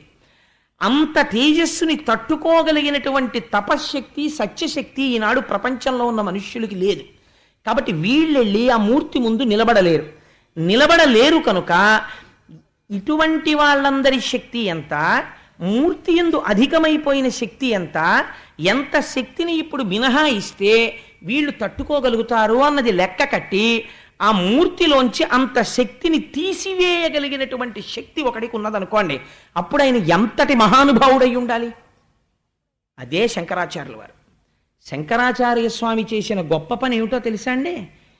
అఖిలాండేశ్వరి క్షేత్రంలో జంబుకేశ్వరంలో అమ్మవారిది విశేషమైన తేజస్సు.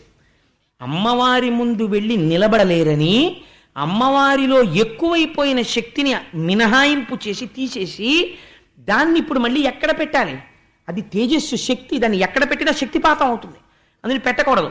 అందుకని ఏం చెయ్యాలి అంటే భూమి మీద వెయ్యాలి శ్రీచక్రం, కానీ అది జంబుకేశ్వరం జలలింగం. మళ్ళీ అక్కడ వెయ్యకుండా ఎంత గమ్మత్తు చేశారంటే రత్నాలతో కుండలాలు తయారు చేసి అమ్మవారి కుండలాలు శ్రీచక్ర తాటంకములు పెట్టి ఈ శ్రీచక్రాల్లోకి అమ్మవారి యొక్క తేజస్సుని ఆ కుండలాల్లోకి పెట్టి ఆ కుండలాలు అమ్మవారి చెవులకి పెట్టారు. పెడితే ఇప్పుడు మీరు అమ్మవారి ముందు వెళ్ళి నిలబడి కుండలముల వంక చూస్తే ఒక అనుగ్రహం, అమ్మవారి వంక చూస్తే ఒక అనుగ్రహం. ఇలా శంకర భగవత్పాదులు కలియుగంలో సేవింపబడలేనంత తేజస్సున్న మూర్తులలోంచి కొంత తేజస్సుని మినహాయింపు చేశారు. అది ఎంత ఉత్కృష్టమైనటువంటి విషయం అండి, ఎవరు చెయ్యగలరు? శంకర భగవత్పాదాచార్యులు చేశారు ఈ దేశానికి అటువంటి సేవ. అందుకని ఇప్పుడు విశ్వరూపుడు ఇది చేస్తున్నాడు. వాళ్ళు ఎంతటి తేజస్సు పొందారు, ఎక్కడ నుంచి పొందారు? శుక్రాచార్యుల వారి అనుగ్రహంలోంచి పొందారు. ఇప్పుడు దేవతలకి ఎంత శక్తి రావాలి, ఎంత శక్తి వస్తే ద్విగుణీకృత ఐశ్వర్యాన్ని ఇంద్రుడు పొందగలడు, రాక్షసుల్ని చంపగలడు. ఇది లెక్క కట్టడానికి ఆ తేజస్సుని గణించగలిగిన శక్తి ఇక్కడ ఉండాలి. అది ఆచార్య పదం అంటే, అది గురుత్వం అంటే, అది మహానుభావులకు ఉన్న శక్తి. ఇప్పుడు ఇంద్రుణ్ణి కూర్చోపెట్టి నారాయణ కవచాన్ని ఉపదేశం చేశాడు. నారాయణ కవచాన్ని ఉపదేశం చేసి ఒక గొప్ప మాట చెప్పాడు. ఏమయ్యా, నీకు నేను నారాయణ కవచాన్ని ఉపదేశం చేస్తున్నాను, అమ్మా ఉపన్యాసం మధ్యలో అవన్నీ ఎందుకమ్మా, ఎందుకు తల్లి అవన్నీ? నారాయణ కవచాన్ని ఉపదేశం చేస్తుంటే ఆయన ఎంతో సంతోషించి ఆ నారాయణ కవచాన్ని ఉపదేశం స్వీకరించిన తరువాత ఒక మాట చెప్పాడు. ఇతపూర్వం ఈ నారాయణ కవచాన్ని కౌశికుడనబడేటటువంటి ఒక బ్రాహ్మణుడు ఉపదేశం పొందాడు. ఉపదేశం పొంది ఆయన ఒక ఎడారిలో తిరుగుతున్నాడు. ఆ ఎడారిలో తిరుగుతుండగా అక్కడే ప్రాణములను విడిచిపెట్టేశాడు. ఎలా? ఆ నారాయణ కవచాన్నే ఉపదేశం తీసుకుని తజ్ఞానము చేస్తూ ప్రాణములను విడిచిపెట్టాడు. విడిచిపెడితే ఆ నారాయణ కవచము యొక్క తేజస్సు ఏమైపోయింది అంటే ఆయన అస్థికలని పట్టేసింది. ఆయన అస్థిపంజరం ఆ ఎడారిలో ఇసుకలో పడిపోయి ఉండిపోయింది. ఉండిపోతే చిత్రరథుడు అనబడేటటువంటి గంధర్వుడు ఆకాశ మార్గంలో భార్యలతో కలిసి విమానంలో వెళ్ళిపోతున్నాడు. వెళ్ళిపోతుంటే ఎడారిలో పడిపోయి ఉన్నటువంటి ఈ అస్థిపంజరాన్ని విమానం దగ్గరకు వచ్చింది. దగ్గరకు రాగానే అది దాటడం మానేసి ఆ విమానం కింద పడిపోయింది.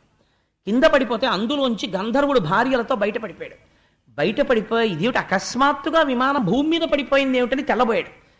ఈ సమయంలో ఒక మహానుభావుడు వాలకిల్యుడనేటటువంటి మహర్షి అక్కడికి వచ్చి, నీ విమానం పడిపోవడానికి కారణం ఏమిటో తెలుసా?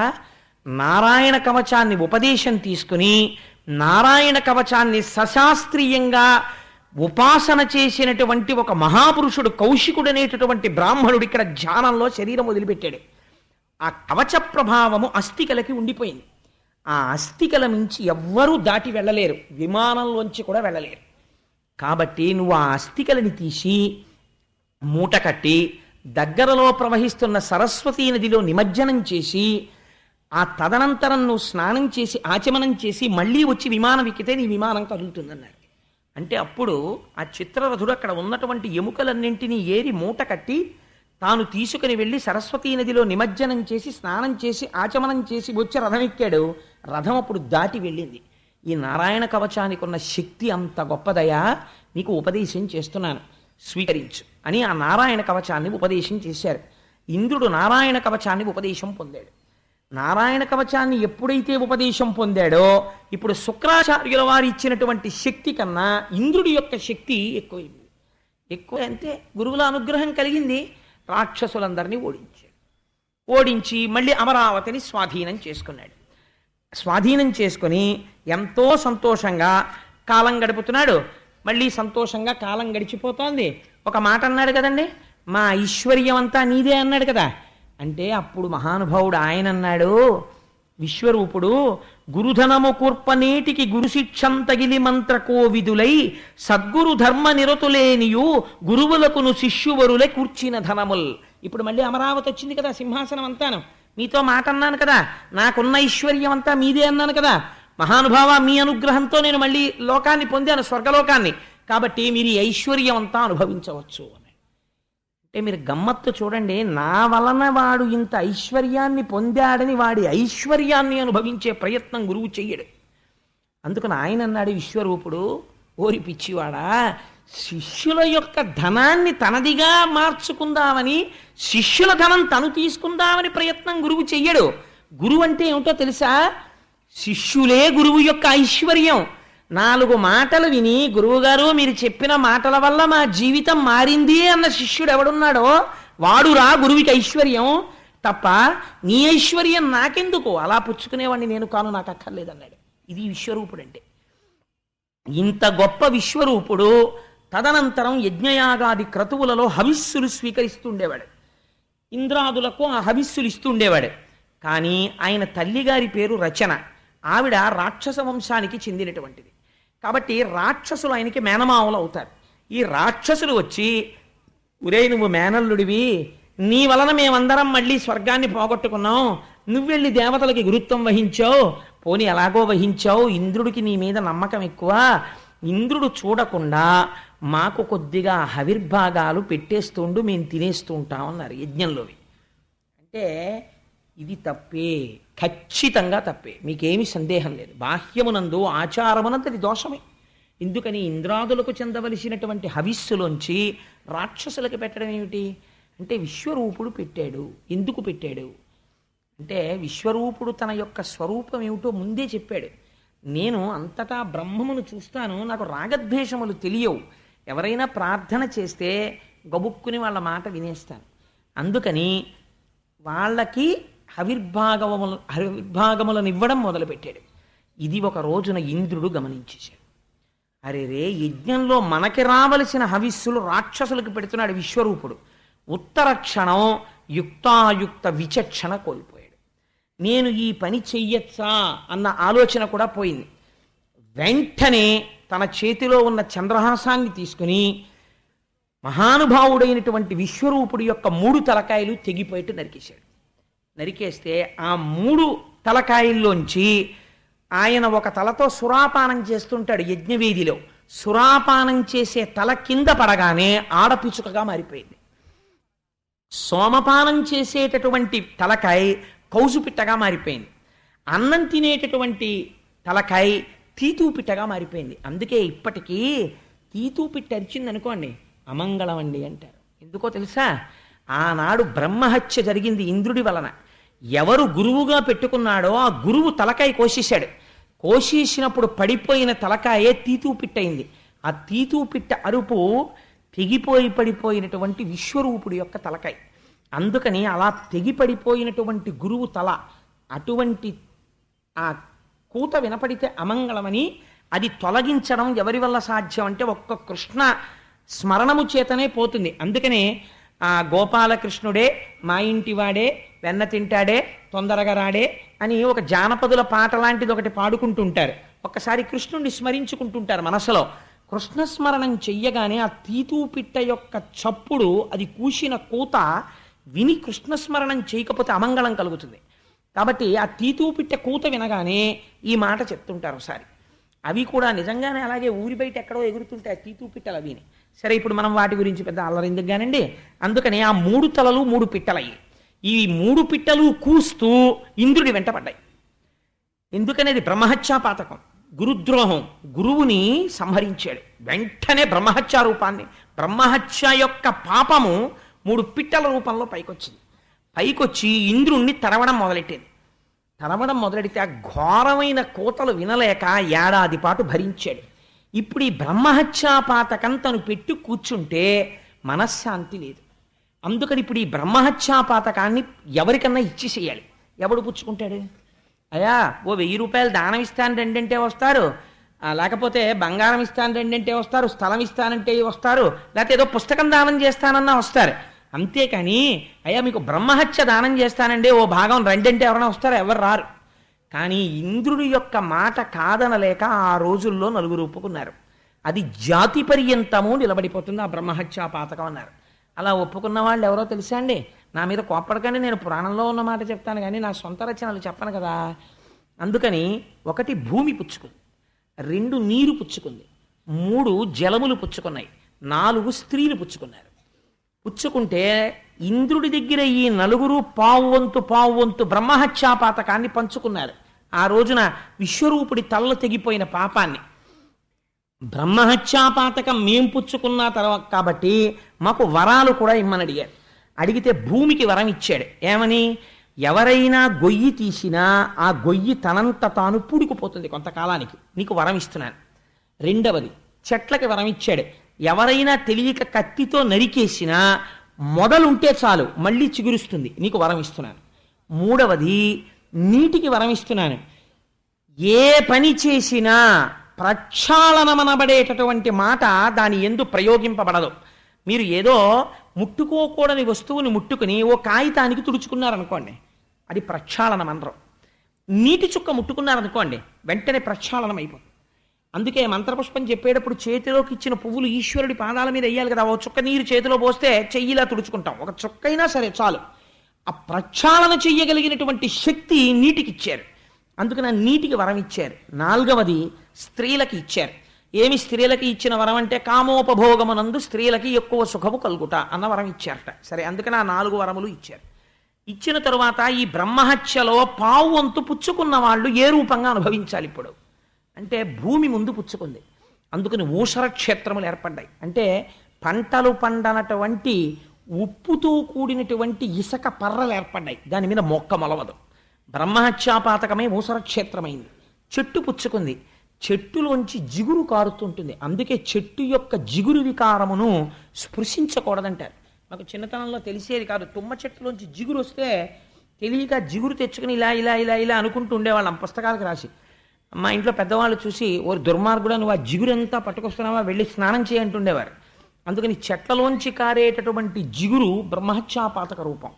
అలాగే నీటి యందు బుడగ కానీ నీటి యందు నురుగు కానీ ఉంటే అది బ్రహ్మహత్యాపాతక రూపం. అందుకే ఆచమనం చేసేటప్పుడు నీటిలో బుడగుంటే వదిలిపెట్టేస్తారు పక్కకి నీళ్లు తప్ప, బుడగతో ఉన్న నీరు ఎట్టి పరిస్థితుల్లోనూ తీసుకోరు. అలాగే నురుగు వస్తోందనుకోండి, కొత్తగా ప్రవాహం వచ్చే ముందు ఇంతంత నురుగు తుట్లు వస్తాయి, వస్తే దాంట్లోకి ప్రవేశించి స్నానం చేయడం కానీ ఆ నురుగు ముట్టుకోవడం కానీ చేయరు. కాబట్టి ఆ నురుగు ఆ బుడగ బ్రహ్మహత్యాపాతక రూపం. 4వది స్త్రీల యందు రజోగుణ దర్శనము బ్రహ్మహత్యాపాతక రూపం. అందుకని వారి యందు నియమం ఉంచారు. కాబట్టి ఆ 4 బ్రహ్మహత్యాపాతకము యొక్క పావువంతుగా వాళ్ళకి పంచి వాళ్ళకి వరములిచ్చి తాను బ్రహ్మహత్యాపాతకము నుంచి నివారణ పొందాడు ఇంద్రుడు. పొంది మళ్ళీ సింహాసనాధిష్ఠుడయ్యాడు. చూడండి ఎక్కడ మొదలైంది ఇంద్రుడికి కష్టం. ఈ కష్టం ఎంత దూరం వెడుతోంది, ఎంతమందికి పంచుతున్నాడు అంటే, ఒకనాడు బృహస్పతి వచ్చినప్పుడు సభలో లేవనటువంటి పాపం ఇప్పటికీ తను మళ్ళీ సింహాసనం మీద సంతోషంగా కూర్చున్నాను అనడానికి వీలు లేకుండా ఎన్ని కష్టాలు ఒకదాని తర్వాత ఒకటి తీసుకొచ్చేస్తోందో చూడండి. ఈ మాట విశ్వరూపుడు మరణించాడు అన్న మాట త్వష్ట ప్రజాపతికి తెలిసింది. త్వష్ట ప్రజాపతి మహానుభావుడు. ఆయన తన కుమారుడైనటువంటి విశ్వరూపుణ్ణి వేడుకుని తీసుకెళ్లి గురువుగా పెట్టుకుని ఆయన హవిస్సుల్ని తీసుకువెళ్ళి రాక్షసులకిస్తున్నాడన్న నేరానికి 3 కుత్తుకలు కత్తిరించాడనేటటువంటి కోపంతో ఒక పెద్ద యజ్ఞం మొదలెట్టాడు. ఏమి ఆ యజ్ఞమునకు ఫలితము అంటే, ఇంద్రుణ్ణి సంహరించేటటువంటి వేరొక కొడుకు ఇప్పుడు ఈ యజ్ఞంలోంచి రావాలన్నాడు అని ఒక గొప్ప యజ్ఞం చేశాడు. యజ్ఞం చేస్తే ఆ యజ్ఞము పరిసమాప్తమవుతూ ఉండగా ఒక బ్రహ్మాండమైనటువంటి రూపము ఆ యజ్ఞగుండంలోంచి బయటికి వచ్చింది. ఈ యజ్ఞగుండంలోంచి బయటికి వచ్చినటువంటి రూపము, దానికి పేరు ఎవరు పెట్టారో తెలుసా అండి? తండ్రి గారు పెట్టలేదు. చిత్రం ఏమిటంటే అది పుట్టగానే మొత్తం ఈ బ్రహ్మాండం ఎంతవరకు ఉందో అంతవరకు వ్యాపించేసి నిండిపోయింది, ఇంకా చోట్లేదు. అంతా నిండిపోయింది కాబట్టి దాన్ని వృత్రాసురుడు అని పిలిచారు. అలా పుట్టాడు కాబట్టి అంత రూపం పుట్టింది. ఆయన ఎలా పుట్టాడు అంటే పోతన గారు వర్ణిస్తారు.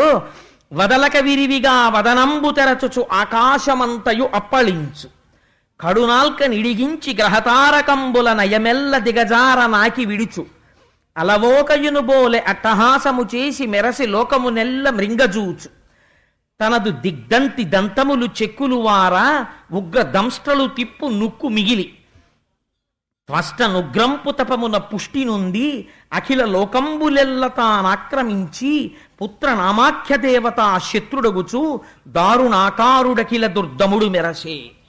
ఆయన పుట్టగానే ఎంతవరకు పెరిగిపోవాలో అంతవరకు పెరిగిపోయాడు.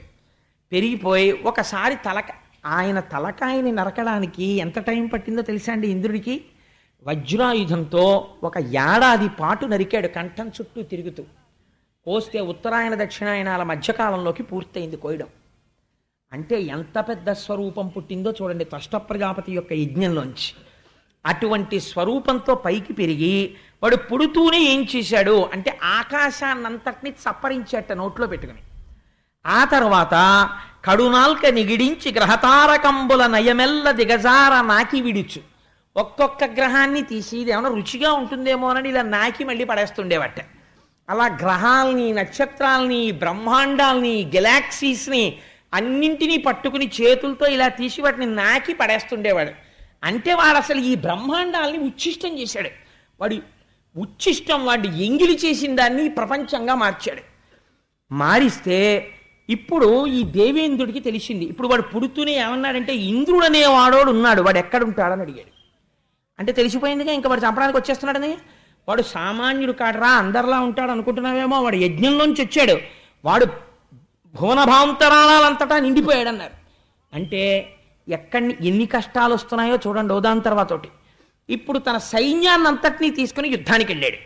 ఎవరున్నారా సైన్యంలో అంటే దిక్పాలకులందరూ ఉన్నారు, రుద్రగణాలు ఉన్నాయి, లేనివాళ్ళు లేరు. అందరికీ తమ దగ్గర ఉన్నటువంటి అస్త్రశస్త్రములన్నింటినీ అభిమంత్రించి విడిచిపెట్టారు. విడిచిపెడితే వాడేం చేశాడంతేట, వాడు ప్రతిగా ఓ శూలం వేయలేదు, బాణం వేయలేదు. అవి మామూలు ఒక మంత్రబద్ధమైనటువంటి అస్త్రములను విడిచిపెట్టారు వాళ్ళు. విడిచిపెడితే ఇంతమంది వేసినటువంటి అస్త్రాలని తన గుప్పిడితో ఇలా పట్టుకుని మంచి బలే వేశారా, చాలా ఆకలిగా ఉందని నోట్లో పడేసుకుని చప్పరించేశాడు. చప్పరించేస్తే వీళ్ళు అనుకున్నారు ఇంక అనవసరం యుద్ధం వీడితో. వీడు అస్త్రాలని చప్పరించేశాడు, ఇంకా వీడితో యుద్ధం ఏమిటి, అసలు బతికితే తర్వాత చూద్దాం యుద్ధం సంగతి, ముందు పారిపోండి అన్నారు. అందరు ఎక్కడికి పారిపోతారండి? ఎక్కడ దిక్కు ఉందో అక్కడికి పారిపోతారు. అంటే ఎవడు తమకి దిక్కో అక్కడికి పోతారు. కాబట్టి గబగబా బయలుదేరి శ్రీమన్నారాయణ దర్శనం కోసం వైకుంఠం దగ్గరికి వెళ్ళి నిలబడ్డారు. నిలబడి ఆనాడు చేసిన గురుద్రోహం ఎన్నింటి రూపంలో కట్టి కుడిపేస్తోందో చూడండి. వెళ్ళి మళ్ళీ నిలబడి ప్రార్థన మొదలుపెట్టారు. ప్రార్థన మొదలుపెట్టి అయ్యా స్వామి, నువ్వు తప్ప రక్షించేటటువంటి వాడు లేడు, అందుకని నువ్వు వచ్చి మమ్మల్ని రక్షించవలసినది అని ప్రార్థన చేస్తే, ఆయనకి ఆర్తత్రాణపరాయణుడు అని బిరుదు. ఆర్తితో ప్రార్థన చేస్తే తప్పు చేశాడా ఒప్పు చేశాడా అని చూడో, గభాలను వచ్చి దర్శనమిచ్చి రక్షించుకుంటాడు. తనని నమ్మిన వారి పట్ల అలా ప్రవర్తిస్తాడు. అందుకని ఒక్కసారి శ్రీ మహావిష్ణువు దర్శనమిచ్చారు. తగు శంఖ చక్ర గదాధరుండగు వాని శ్రీవత్స కౌస్తుభ శ్రీలవాని కమనీయ మాణిక్య ఘనకిరీటము వాని దివ్య విభూషణ దీప్తివాని మండిత కోటీర కుండలంబుల వాని సిరియురస్థలమున చలగువాని తనుబోలు సేవక తండంబు కలవాని జిలుగైన పచ్చని వలువవాని తెల్ల దమ్మి విరుల తెగడు కన్నులవాని నవసుధాద్రవంపు నవ్వువాని కనియ వేల్పు పిండు కప్పరపాటుతో కన్నులందునున్న కరువు తీరా. వాళ్ళ కన్నులకి ఉన్నటువంటి కరువు తీరిపోయేటట్టుగా, అంటే అమ్మయ్యా కనపడ్డాడ్రా బాబు అనుకునేటట్టుగా అర్థత్రాణపరాయణుడై శంఖచక్ర గదాపద్మములను పట్టుకొని పచ్చని పట్టుపుట్టంతో శ్రీవత్సంతో కౌస్తుభంతో వనమాలతో మెరిసిపోతూ కరుణాసుధారసములు ఒప్పుతున్నటువంటి చిరునవ్వుతో దీప్తి కలిగినటువంటి ముఖమండలంతో తెల్లటి కలువల వంటి కన్నులతో స్వామి దర్శనమిచ్చి అభయ ప్రకటనం చేశారు. మీరేం బెంగ పెట్టుకోకండి, ఎందుకు అలా భయపడతారు. ఇప్పుడు వీళ్ళందరూ స్తోత్రం చేశారు స్వామిని. అప్పుడు ఆయన అన్నారు, ఏమి కష్టం వచ్చిందని మీరు ఇలా పరిగెత్తుకొచ్చారన్నారు. ఆయనకి తెలియని విషయం ఉండదు, కానీ వాళ్ళతో చెప్పించాలి. వీళ్ళన్నారు, అయ్యా మా బుద్ధి గడ్డి తిని ముందు బృహస్పతికి అపచారం చేశాం, ఆయన కనపడ్డం మానేశాడు. బ్రహ్మగారి దగ్గరికి వెళ్ళాం, విశ్వరూపుణ్ణి తెచ్చుకోండి అన్నారు, తెచ్చాం.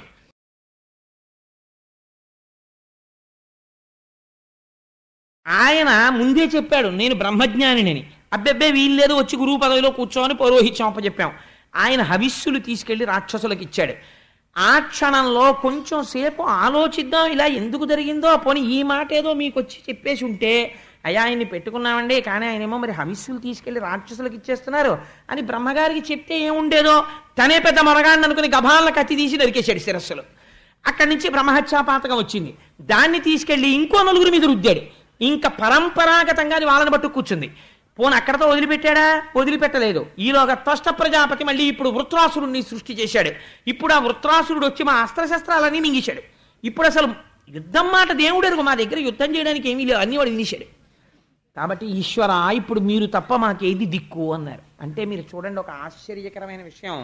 ఏమనాలండి, శ్రీమన్నారాయణ ఎన్నో అవతారాలు స్వీకరించాడు. అజాయమానో బహుధా విచాయితే, నిన్న అలా ప్రార్థన చేస్తే వృషభుడిగా వచ్చాడు కొడుకు కింద. అలాంటి వాడు పోన్లేండ్రా మీరేం బెంగ పెట్టుకోకండి, నేను వచ్చేస్తున్నానని ఓసారి ఆ గరుత్మంతుడిని ఎక్కేసి అలా వచ్చేసి ఠకేళ్ళని సుదర్శనాన్ని ప్రయోగించేస్తే ఎంత వృత్రాసురుడైతే మాత్రం కంఠం దీపే కింద పడిపోతాడు. రావాలి కదండి ఆయన. పొరపాటు ఎక్కడ జరుగుతోంది? బ్రహ్మజ్ఞానుల పట్ల జరుగుతోంది. అంటే ఎక్కడో మనస్సులో వాళ్ళ పట్ల చాలా చులకన భావం ఉంది. కాబట్టి ఈజీలీ అప్రోచబుల్, మనం 10 మాటలు వాళ్ళని తెచ్చుకోవచ్చు, ఎలా అయినా వాడుకోవచ్చు అన్న భావన ఒకటి మనసులో మెదులుతోంది. ఇది ముందు లోపల సంస్కార బలంతో మార్చుకోవాలి. అందుకని ఇప్పుడు గురువుల యొక్క అనుగ్రహం ఎలా ఉంటుందో, వారి త్యాగం ఎలా ఉంటుందో చూపించాలనుకున్నాడు. ఆయన అన్నాడు, మిమ్మల్ని రక్షించడానికి మీకు వస్త్రాలు పోయాయి, శస్త్రాలు పోయాయి కదా. వృత్రాసురుడితో యుద్ధం చేయడానికి కమ్మరాడి దగ్గరికి వెళ్ళి ఇప్పుడు మీరు శూలాలు చేయించుకుని గొడ్డళ్ళు చేయించుకుంటే పనికిరావు. వృత్రాసురుణ్ణి చంపడానికి కావలసినటువంటి ఆయుధాన్ని ఇవ్వగలిగిన వాడు ఒక్కడే ఉన్నాడు ప్రపంచంలో, ఆయనే దధీచి మహర్షి. అవి ఎక్కడి నుంచి వస్తాయో తెలుసా? ఆయన నిరంతర నారాయణ కవచ పారాయణం చేశాడు. ఆయన శరీరాన్ని మీరు అడగండి, ఇది గురువులంటే. మీరు వెళ్ళి అయ్యా మీ శరీరం ఇచ్చేయండి అని అడగండి, ఆయన బ్రహ్మజ్ఞాని ఇచ్చేస్తాడు. ఇంద్రుడికి బుద్ధి వస్తుంది, సింహాసనం మీద కూర్చోవడం కాదు, త్యాగం అంటే ఎలా ఉంటుందో గురువులది చూపించాలనుకున్నాడు. అందుకని మీరు వెళ్ళి అడగండి, శరీరం ఇచ్చేస్తాడు దధీచి మహర్షి. ఆయన శరీరం ఇచ్చిన తర్వాత ఆయన శరీరాన్ని కోసేయండి, లోపల ఎముకలు పైకి తీసి మూట కట్టుకోండి. మూట కట్టుకుని పట్టుకెళ్ళి విశ్వకర్మకి ఇవ్వండి. విశ్వకర్మ ఆ ఎముకల్లోంచి 100 అంచులు కలిగిన వజ్రాయుధాన్ని తయారు చేస్తాడు. ఇప్పుడు దధీచి మహర్షి ఎముకలతో నారాయణ కవచ ప్రభావ సమ్మిళితమైనటువంటి ఆ ఎముకలలోంచి వచ్చిన వజ్రాయుధాన్ని ప్రయోగిస్తే విత్రాసురుడు సంహరింపబడతాడు. అందుకని వెళ్ళి దధీచి కాళ్ళు అట్టుకోండి అన్నాడు. అంటే ఇప్పుడు మళ్ళీ ఎవరి దగ్గరికి పంపాడు? ఇంకొక మహానిష్ఠాగరిష్ఠుడి దగ్గరికి పంపాడు. ఎంత సిగ్గుమాలిన మాట అడగాలి ఇప్పుడు ఇంద్రుడు వెళ్ళి, ఒక బ్రహ్మజ్ఞానిని అయ్యా మీ శరీరం ఇచ్చేయండి అని అడగాలి. ఎవరి కోసం? తన లబ్ధి కోసం. కానీ ఆయన ఏమనాలి? ఏరా నీకేమో స్వర్గం కావాలా, నా ఒళ్ళు నీకు ఇచ్చేయినా నా శరీరం అని అడగాలి. కానీ ఆయన ఇవ్వగలడా? ఇవ్వలేడా? ఇస్తే బుద్ధి రావాలి కదండి. అందుకని మళ్ళీ బయలుదేరాడు. ఇప్పుడు ఒక అనుమానం ఉంది మళ్ళీ. ఏమిటా అనుమానం? ఈ వచ్చినవాడెవరు? వృత్రాసురుడు. ఇప్పుడు చంపే ముందు ఒకసారి ఆలోచన చేస్తున్నాడు. నిజమే ఆయుధాలు తీసుకొస్తానరా, శ్రీమన్నారాయణుడు చెప్పాడు దధీచి మహర్షి యొక్క ఎముకలతో చేయించమని. వజ్రాయుధం పట్టుకుని ఇంద్రుడు చంపేయచ్చు అన్నాడు. తీరా నేను చంపేస్తాను. చచ్చిపోయేవాడు ఎవడు? వృత్రాసురుడు చచ్చిపోతాడు. వృత్రాసురుడు ఎవడి బిడ్డడు? త్వష్ట ప్రజాపతి బిడ్డడు. త్వష్ట ప్రజాపతి బిడ్డడే ఇంతకు ముందు వచ్చిన విశ్వరూపుడు. ఆయన్ని చంపితే ఏమైంది? బ్రహ్మహత్యాపాతకం చుట్టుకుంది. ఇప్పుడు ఎవరు? మళ్ళీ త్వష్ట ప్రజాపతి కొడుకే. మళ్ళీ చంపేస్తాను, మళ్ళీ బ్రహ్మహత్యాపాతకం వచ్చి చుట్టుకుంటుంది. మీకేం, మీరు పోతారు హాయిగా మీ పదవుల్లోకి, నేనేమైపోనన్నాడు. అంటే ఇప్పుడు కొంచెం పాపపుణ్య విచారణ ప్రారంభమైంది. అంటే వాళ్ళు అన్నారు, ఒరే అసలు ముందు మనం బతికితే కదా ఫస్ట్ ఆ వృత్రాసురునిలోంచి నీకు బ్రహ్మహత్యాపాతకం వచ్చిందో ఇంకోటి వచ్చిందో, మేము ఎలాగోలా నీ చేత అశ్వమేధయాగం చేయించి నీకున్న బ్రహ్మహత్యాపాతకాన్ని విముక్తి చేయిస్తాం. ఈసారి ఎవరు పుచ్చుకోరు, తెలియక వాళ్ళు పుచ్చుకున్నారు నలుగురు. ఇంక ఈసారి వాళ్ళు పడుతున్న కష్టం చూశారు. యాత్రకు వెడదామంటే భయం, ఇంట్లో పుణ్యకార్యం అంటే భయం, గృహప్రవేశం అంటే భయం, పెళ్ళంటే భయం. అందుకని వాళ్ళెవ్వరూ పుచ్చుకోరు. అందుకని రే ఈసారి నీవు ఎవరినీ చెయ్యి చాచి అడగక్కర్లా, నీకున్న బ్రహ్మహత్యా పాతకం మేము తీసేస్తాం. ముందెళ్ళి ఆ దధీచిని శరీరం అడగరా అన్నారు. ఎన్ని కష్టాలు వచ్చాయి చూడండి. ఇక్కడ ఒప్పుకున్నాడు. వీళ్ళందరూ తర్వాత చీ అంటారు, అన్నా పడాలి. ఎందుకని ఆనాడు బృహస్పతి వచ్చినప్పుడు లేచి నించుంటే ఇన్ని కష్టాలు వచ్చుండేవా? ఎక్కడి నుంచి ఎక్కడికి వస్తోందో చూడండి. ఒక్క గురువుని అవమానం ఎంత కట్టి కుడుపుతోందో చూడండి. అందుకని ఏం చేశాడు, మళ్ళీ అందరినీ ఇప్పుడు ఆలోచించి తను నిర్ణయం తీసుకోవడానికి లేదు. పెద్ద ఆయన వచ్చి చెప్పేశాడు. ఇంకా ఆయనకన్నా పెద్ద ఆయన ప్రపంచంలో లేడు. వెళ్ళలేదు అనుకోండి, చచ్చూరుకుంటాడు. ఆయన ఏమంటాడు, మళ్ళీ ఎవరన్నా వెళ్ళాడు అదేట శ్రీమన్నారాయణ చెప్తే వెళ్ళలేదు, మళ్ళీ నువ్వు వచ్చావా, మేమేం చేస్తామంటారు. ఈలోగా ప్రమాదం జరిగిపోతుంది. కాబట్టి ఇప్పుడు ఆలోచించుకోవడానికి టైం లేదు, ఇన్స్టంటానియస్ వెళ్ళి చేసేయాలంతే. అందుకని తప్పదు, బ్రహ్మహత్యా పథకం మళ్ళీ వచ్చేస్తోంది, అన్నీ తెలుసు, ఆలోచించుకోవడానికి టైం లేదు. పరిగెత్తుకుంటూ దధీచి దగ్గరికి వెళ్ళాడు. ఎంత దిక్కుమాలిన కోరికోవాలి, ఒరే నువ్వు కూర్చోడానికి ఇంద్రుడు విని అడగడానికి మేము అంటే నువ్వే అడుగన్నారు. అంటే పాపం వెళ్ళి అడిగాడు.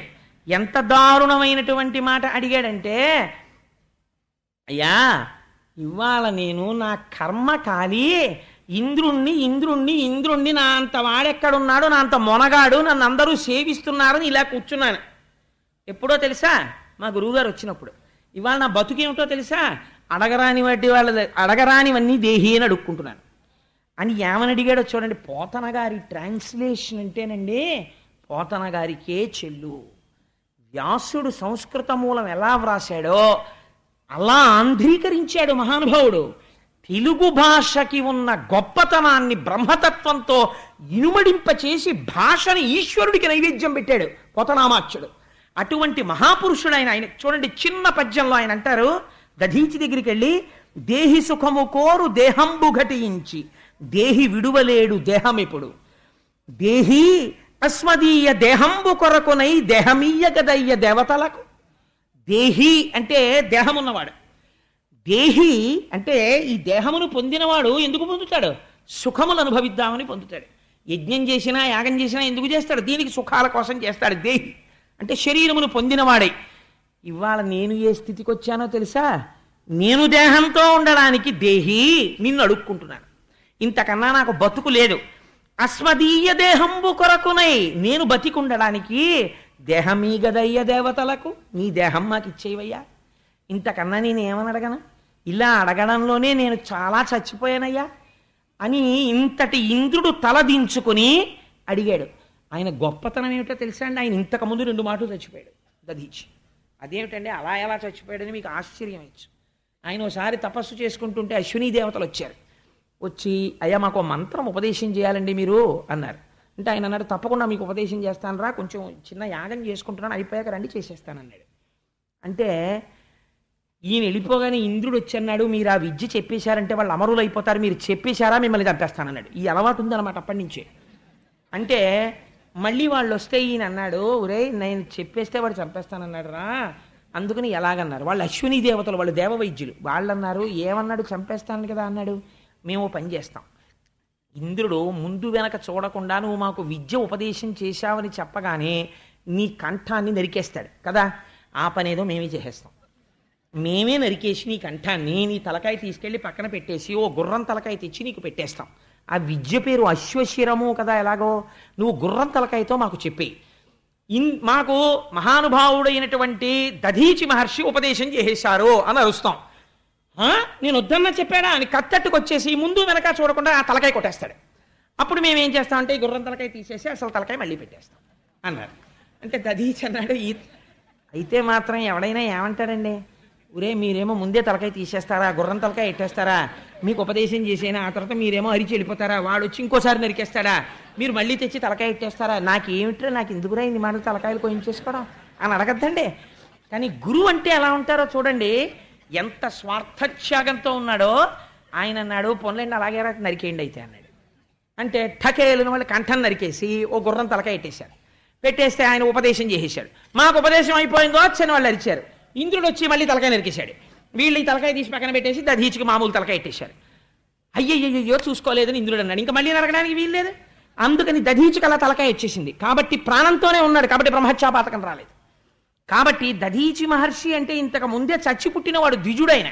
ద్విజుడేమిటండి అటువంటి మహాపురుషుడైన అటువంటి దధీచి మహర్షి దగ్గరికి వెళ్ళి ఈ మాట అడిగితే ఆయన అన్నాడు వాళ్ళని చూసి నవ్వుతూ, ఎలమి బ్రతుక నిచ్చగించిన వారికి దేహమల్ల భంగి తీపు కాదే, అచ్యుతుండు వచ్చి అర్థి చేసినను తన్ను ఇచ్చునట్టి దాత కలడే. ఎవడైనా ఏ సుఖాన్నైనా ఏదైనా ఎందుకు కోరుతాడయా? దీంతో ఉండి సుఖం అనుభవిద్దామని. మీరేమిటయా ఇలాంటి అడుగుతున్నారు? ఏకంగా నా శరీరం ఇచ్చేయమంటున్నారు. ఒకవేళ అచ్యుతుడు అంటే తన స్థానం నుంచి చెలించని వాడు ఆయనే వచ్చి అయ్యా మీ దేహం ఇచ్చేయండి అన్నా ఎవడైనా ఇస్తాడా? ఎవడు ఇవ్వడు కదా. మరి మీరేమిటి తన్ను ఇచ్చునట్టి దాత కలడే? తన శరీరాన్ని దానం చేసేవాడు ఉంటాడరా ప్రపంచంలో? అయినా నేను ఎక్కడా వినలేదు. అర్ధంబు వేడెడు అర్ధులు కలరు కాంగంగంబు వేడెడి అర్ధి కలడే, తన కోరికలనిచ్చు దానశీలుడు కలుగు తన దేహమీ నేర్చు దాత కలడే, ఈ నేర్చువాడు తన్నిచ్చిన రోయక చంపెడునట్టి ఆచకుండు కలడే, చంపియుపోవక శల్యంబులన్నీయు ఏరుపంచుకపోవు వారు కలరే, రమణలోకమెల్ల రక్షించు వారికి హింస చేయు బుద్ధి ఎట్లు పొడమే, భ్రాంతి అయిన ఎట్టి ప్రాణంబుపై తీపు తమకు పోలి ఎదిరి తలపు వలదే. అంటే ఆయన అన్నాడు, ఏమయ్యా నేను ప్రపంచంలో కోరికలు అడిగిన వాళ్ళని చూశాను తపస్సు చేసి, మీరేమిటయా నా శరీరం అడుగుతున్నారు? ఒకవేళ ఇచ్చేసాను అనుకోండి, పోనీ నా శరీరాన్ని ఏమైనా తీసుకెళ్ళి దాన్ని ఏమైనా గౌరవం చేస్తారా? కోశవతల పారేస్తానంటున్నారు. పోనీ కోసేసి ఏమైనా వదిలేస్తారా? ఎముకలన్నీ ఏరేస్తానంటున్నారు అందులోంచి. అంటే మిగిలిన తోలు తిత్తి కిందకు వదిలేస్తారనమాట. అవి మూట కట్టుకుని వెళ్ళిపోతారా? దాంట్లోంచి ఆయుధం చేస్తారా? ఇంత సత్వగుణ సంపన్నమైనటువంటి నా శరీరంలో ఉన్నటువంటి ఎముకల్ని హింస చేయడానికి వాడుకుంటారా? ఇలా అడగడానికి మీకు సిగ్గు లేదా? పైగా వచ్చి నీ దేహం ఇచ్చే నీ ఎముకలు ఏరుకుని మూట కట్టుకుని ఆయుధాలు చేసుకుంటామని అడుగుతున్నారా? మీకు ఇలా అడగడానికి సిగ్గు అయ్యట్లేదయా? మీరు బ్రతకడానికి ఇంకోడిని చంపుతారా? ఇలా అడగచ్చా మీరు అన్నారు. అంటే వాళ్ళు అయ్యా ఏం చెయ్యమంటారు, మాకు ఇంతకన్నా వేరొక మార్గం లేదు, అందుచేత మిమ్మల్ని వేడుకుంటున్నాం, ఇప్పుడు మమ్మల్ని రక్షించడానికి మీరు తప్ప ప్రపంచమునందు వేరొక స్థానము లేదు. ఆయన అన్నాడు ఒక నవ్వు నవ్వి, ఏదో పరిహాసం పిల్లలు కదా, ఏదో చేతిలో చాక్లెట్ పెట్టుకుని తాతగారు చాక్లెట్ ఇవ్వాలంటే నేను ఇవ్వనన్న తాతగారులా అన్నాను, కానీ శరీరం నేనా? ఆత్మ నేను, శరీరం నేను కాదు కదా. ఈ జ్ఞానమునందు నిలబడిన వాడు దధీచి అంటే. కాబట్టి మీకు శరీరం కదా కావాలి, తీసుకోండి. ఎప్పుడో పడిపోయి పంచభూతాల్లో కలిసిపోయే బదులు 10 మందికి పనికొస్తే మంచిదే కదురా అని చెప్పి యోగ విద్యతో తనలో ఉన్నటువంటి ప్రాణవాయువుని పైకి లేపి అనంతంలో కలిపేసి శరీరాన్ని కింద పడగొట్టేశాడు. పడగొట్టేస్తే వీళ్ళందరూ కూడా అవన్నీ తీసుకుని ఆ శరీరాన్ని కోసి అందులో ఎముకలు తీసుకుని విశ్వకర్మకిచ్చి అందులోంచి 100 అంచులు కలిగినటువంటి వజ్రాయుధాన్ని చెక్కాడు విశ్వకర్మ. ఈలోగా ఆయన పెద్ద తాత్సారం చేసి ఇవన్నీ ఎంతసేపు పట్టాయి? ఓ 10-15 నిమిషాల్లో అయిపోయింది ఈ పని అంతా. ఈలోగా ఆయన లోకాలన్నింటినీ కూడా గడగడ రాణించేస్తున్నాడు వృత్రాసురుడు. గబగబా వెంటనే ఈ వజ్రాయుధాన్ని చేతిలో పట్టుకుని ఆ ఐరావతాన్నికి తన సైన్యాన్నంతటినీ తీసుకుని, మీరు విన్నారు కదా, నాకు వెనకాతల శ్రీమన్నారాయణుడి యొక్క వచనం ఉంది, మీరేం బెంగ పెట్టుకోకండి అని గబగబా పట్టుకుని వీళ్ళందరినీ తీసుకుని యుద్ధభూమికి వెళ్ళాడు. యుద్ధభూమికి వెళ్ళి ఆ వృత్రాసురుడితో గొప్ప యుద్ధం జరుగుతోంది. యుద్ధం జరుగుతుంటే ఆయన ఒక ఆశ్చర్యకరమైన పని చేశాడు. ఆయన అన్నాడు, ఇంద్రుడంటే నువ్వేనేమిట్రా, నేను ఎప్పటి నుంచో చూస్తున్నాను, నా శూలంతో నిన్ను చంపేసి పిశాచాలకు పట్టుకెళ్ళి ఆహారంగా పెడతాను, నువ్వేనా నా అన్న విశ్వరూపుణ్ణి చంపినవాడివి, కాబట్టి నా ప్రతిజ్ఞ నిన్ను చంపేస్తాను. నువ్వేం చేసి వచ్చావో కూడా నాకు తెలుసు, ఎందుకంటే నేను ఈ విశ్వం అంతా నిండిపోయి నువ్వు చూస్తూనే ఉన్నా నువ్వేం చేస్తున్నావో. నువ్వు శ్రీమన్నారాయణ దర్శనం చేసుకుని దధీచి ఎముకలు పట్టుకుని దాంతో వజ్రాయుధం చేయించుకుని నా దగ్గరికి వచ్చి చచ్చిపోతాను, లేదా నేను నిన్ను చంపేస్తాను. ఒకటి మాత్రం నిజం, నేనే నీ చేతిలో చచ్చిపోతాను. ఎందుకు చచ్చిపోతానో తెలుసా? నీకు శ్రీమన్నారాయణుడి యొక్క అండ ఉంది. ఆ స్వామి నీతో ఒక మాట చెప్పారు, ఈ వజ్రాయుధానికి వాడు చచ్చిపోతాడని చెప్పారు. ఆయన లోకమునకు పాలకుడు, ఆయన నియంత, సృష్టికర్త, స్థితికర్త, ప్రళయకర్త, మహానుభావుడు. ఆయన తానై అంతటా వ్యాపించినవాడు, ఆయన వాక్కుకి తిరుగులేదు అని ఆయన అన్నాడండి వృత్రాసురుడు. అరయగ భక్తపాలనములైన భవచ్చరితంబు ఆత్మ సంస్మరణము చేయు వాక్కు నిన్ను సన్నిధి చేయు శరీరము ఎల్ల కింకర ప్రవృత్తి చేయమది కాంక్షయనచ్చెద కాని ఎల్లనేనంది ధ్రువోన్నత స్థలము అబ్జజు పట్టము ఇంద్రభోగమున్. నేను కోరుకుంటున్నది ఏమిటో తెలుసా? నీ వజ్రాయుధంతో నేను చచ్చిపోతాను. నేను చచ్చిపోతానని నాకు భయం లేదు. నాకు ఎప్పటికైనా భగవంతుని యొక్క సేవ చేసి భగవద్వాక్యములు చెప్పేటటువంటి వారితోటి కూడిక కావాలి. నా శిరము శ్రీమన్నారాయణుడికి నమస్కరించేదై ఉండాలి. నా శరీరము శ్రీమన్నారాయణుడికి సేవ చెయ్యగలిగినదై ఉండాలి. నా వక్త్రము నిరంతరము ఈశ్వరుడి యొక్క స్మరణ చేయగలిగినదై ఉండాలి. నా మనస్సు ఎంత పరితపిస్తోందో తెలుసా? ఆకలిగొన్న క్రేపులు రయంబున ఈకలరాని పక్షులంబీకుని తల్లికిన్ మరి విదేశగతుండకు భర్త కంజ వ్యాకుల చిత్తయైన జవరాలును తత్తరమందు భంగి ఓ శ్రీకరా పంకజాక్షా నిను చేరెడు నామది కోరెడుంకదే. స్వామి, ఈకలు రానటువంటి పక్షులు ఒళ్ళంతా నున్నగా ఉంటుంది, ఇంకా మాంస వికారంతో ఒక్క ఈక ఉండదు. మీరు ఎప్పుడైనా ఇప్పుడు ఎక్కడ కనబడుతున్నాయి అసలు పక్షిగూళ్ళు? మా చిన్నతనంలో ఏలూరులో చదువుకోవడానికి వెడుతున్నప్పుడు చూస్తుండేవాళ్ళం. అవి ఇలా నోరు బయటకు పెట్టి, ఇంకా కళ్ళు కూడా విడిపడ్డాయో లేదో తెలియదు, ఇలా నోళ్ళు విప్పి ఆ అమ్మ అరుపు వినపడగానే ఇలా కూ కూ కూ కూ కూ కూ అంటూ నోళ్ళు విప్పుతాయి. అమ్మ తీసుకొచ్చిన గింజలు తింటూ ఉంటాయి. అమ్మ అరుపు వినపడగానే అమ్మ కోసం నోరు తెరిచినటువంటి ఈకలు రాని పక్షిలా చాలా కాలం క్రితం విదేశాలకు వెళ్ళిపోయినటువంటి భర్త తిరిగి వస్తే ఆయనతో కలిసి ఉండాలని కోరుకున్నటువంటి మహాపతివ్రతలా నేను శ్రీమన్నారాయణుడి యొక్క పాదములలో చేరిపోవడానికి పరితపిస్తున్నవాణ్ణి. అందుకని తొందరగా నీ వజ్రాయుధం నా మీద ప్రయోగించి నన్ను తుదముట్టించవయా ఇంద్ర అన్నాడు. ఇప్పుడు ఐరావతం మీద వెనక్కి పడిపోయినవాడు ఎవరో తెలుసా అండి? ఇంద్రుడు. ఏమిట్రా వీడి కోసం నేను వజ్రాయుధం చేయించుకొస్తే వీడు తొందరగా వేసేయి, నేను వెళ్ళిపోతాను నారాయణుడిలో కంటాడు. ఇలా అన్న రాక్షసుడిని నేను చూడలేదు. వీడు పుట్టింది నన్ను చంపడానికి, వీడేమో నన్ను తొందరగా చంపి నేను వెళ్ళిపోతాను నారాయణుడి దగ్గరికి అంటున్నాడు. అని ఆయన అన్నాడు, ఒరే అసలు నిన్ను చూస్తుంటే నాకు నారాయణుడే చూసినట్టుంది, నీకు నమస్కారం చెయ్యాలనిపిస్తోంది, నువ్వు రాక్షసుడి ఏమిటి, మరి నీకు యుద్ధం ఏమిటిరా అన్నాడు. అంటే ఆయన అన్నాడు, ధర్మం ధర్మమే, నువ్వు మా అన్నయ్యని చంపేశావు, నేను పుట్టింది నిన్ను చంపడానికి, నేను నీ చేతిలో చచ్చిపోతాను సత్యం, చచ్చిపోయే వరకు నిన్ను చంపుతాను, అందుకని యుద్ధం వదిలిపెట్టడం అన్న ప్రసక్తి లేదు, చచ్చిపోయాక నేను వెళ్ళవలసిన దాని గురించి చెప్పాను అంతే, ఏం అలా చూస్తున్నావు అని వాడు ఢామ్మను శూలం తీసి డబేల్న ఐరావతం తల మీద కొట్టాడు. తల బద్దలైపోయి నెత్తురు కారుతూ ఐరావతం పడిపోయింది. ఆ శూలం తీసి లెంపకాయ కొట్టినట్టు ఇంద్రుడి యొక్క చెంప మీద కొట్టేట. కొట్టేటప్పటికి తల గిర్రం తిరిగి చేతిలో ఉన్న వజ్రాయుధానికి కింద పారేశాడు, అది భూమి మీద పడిపోయింది. ఇప్పుడు వజ్రాయుధం చేతిలో లేదు, శూలం వృత్రాసురుడి చేతిలో ఉంది.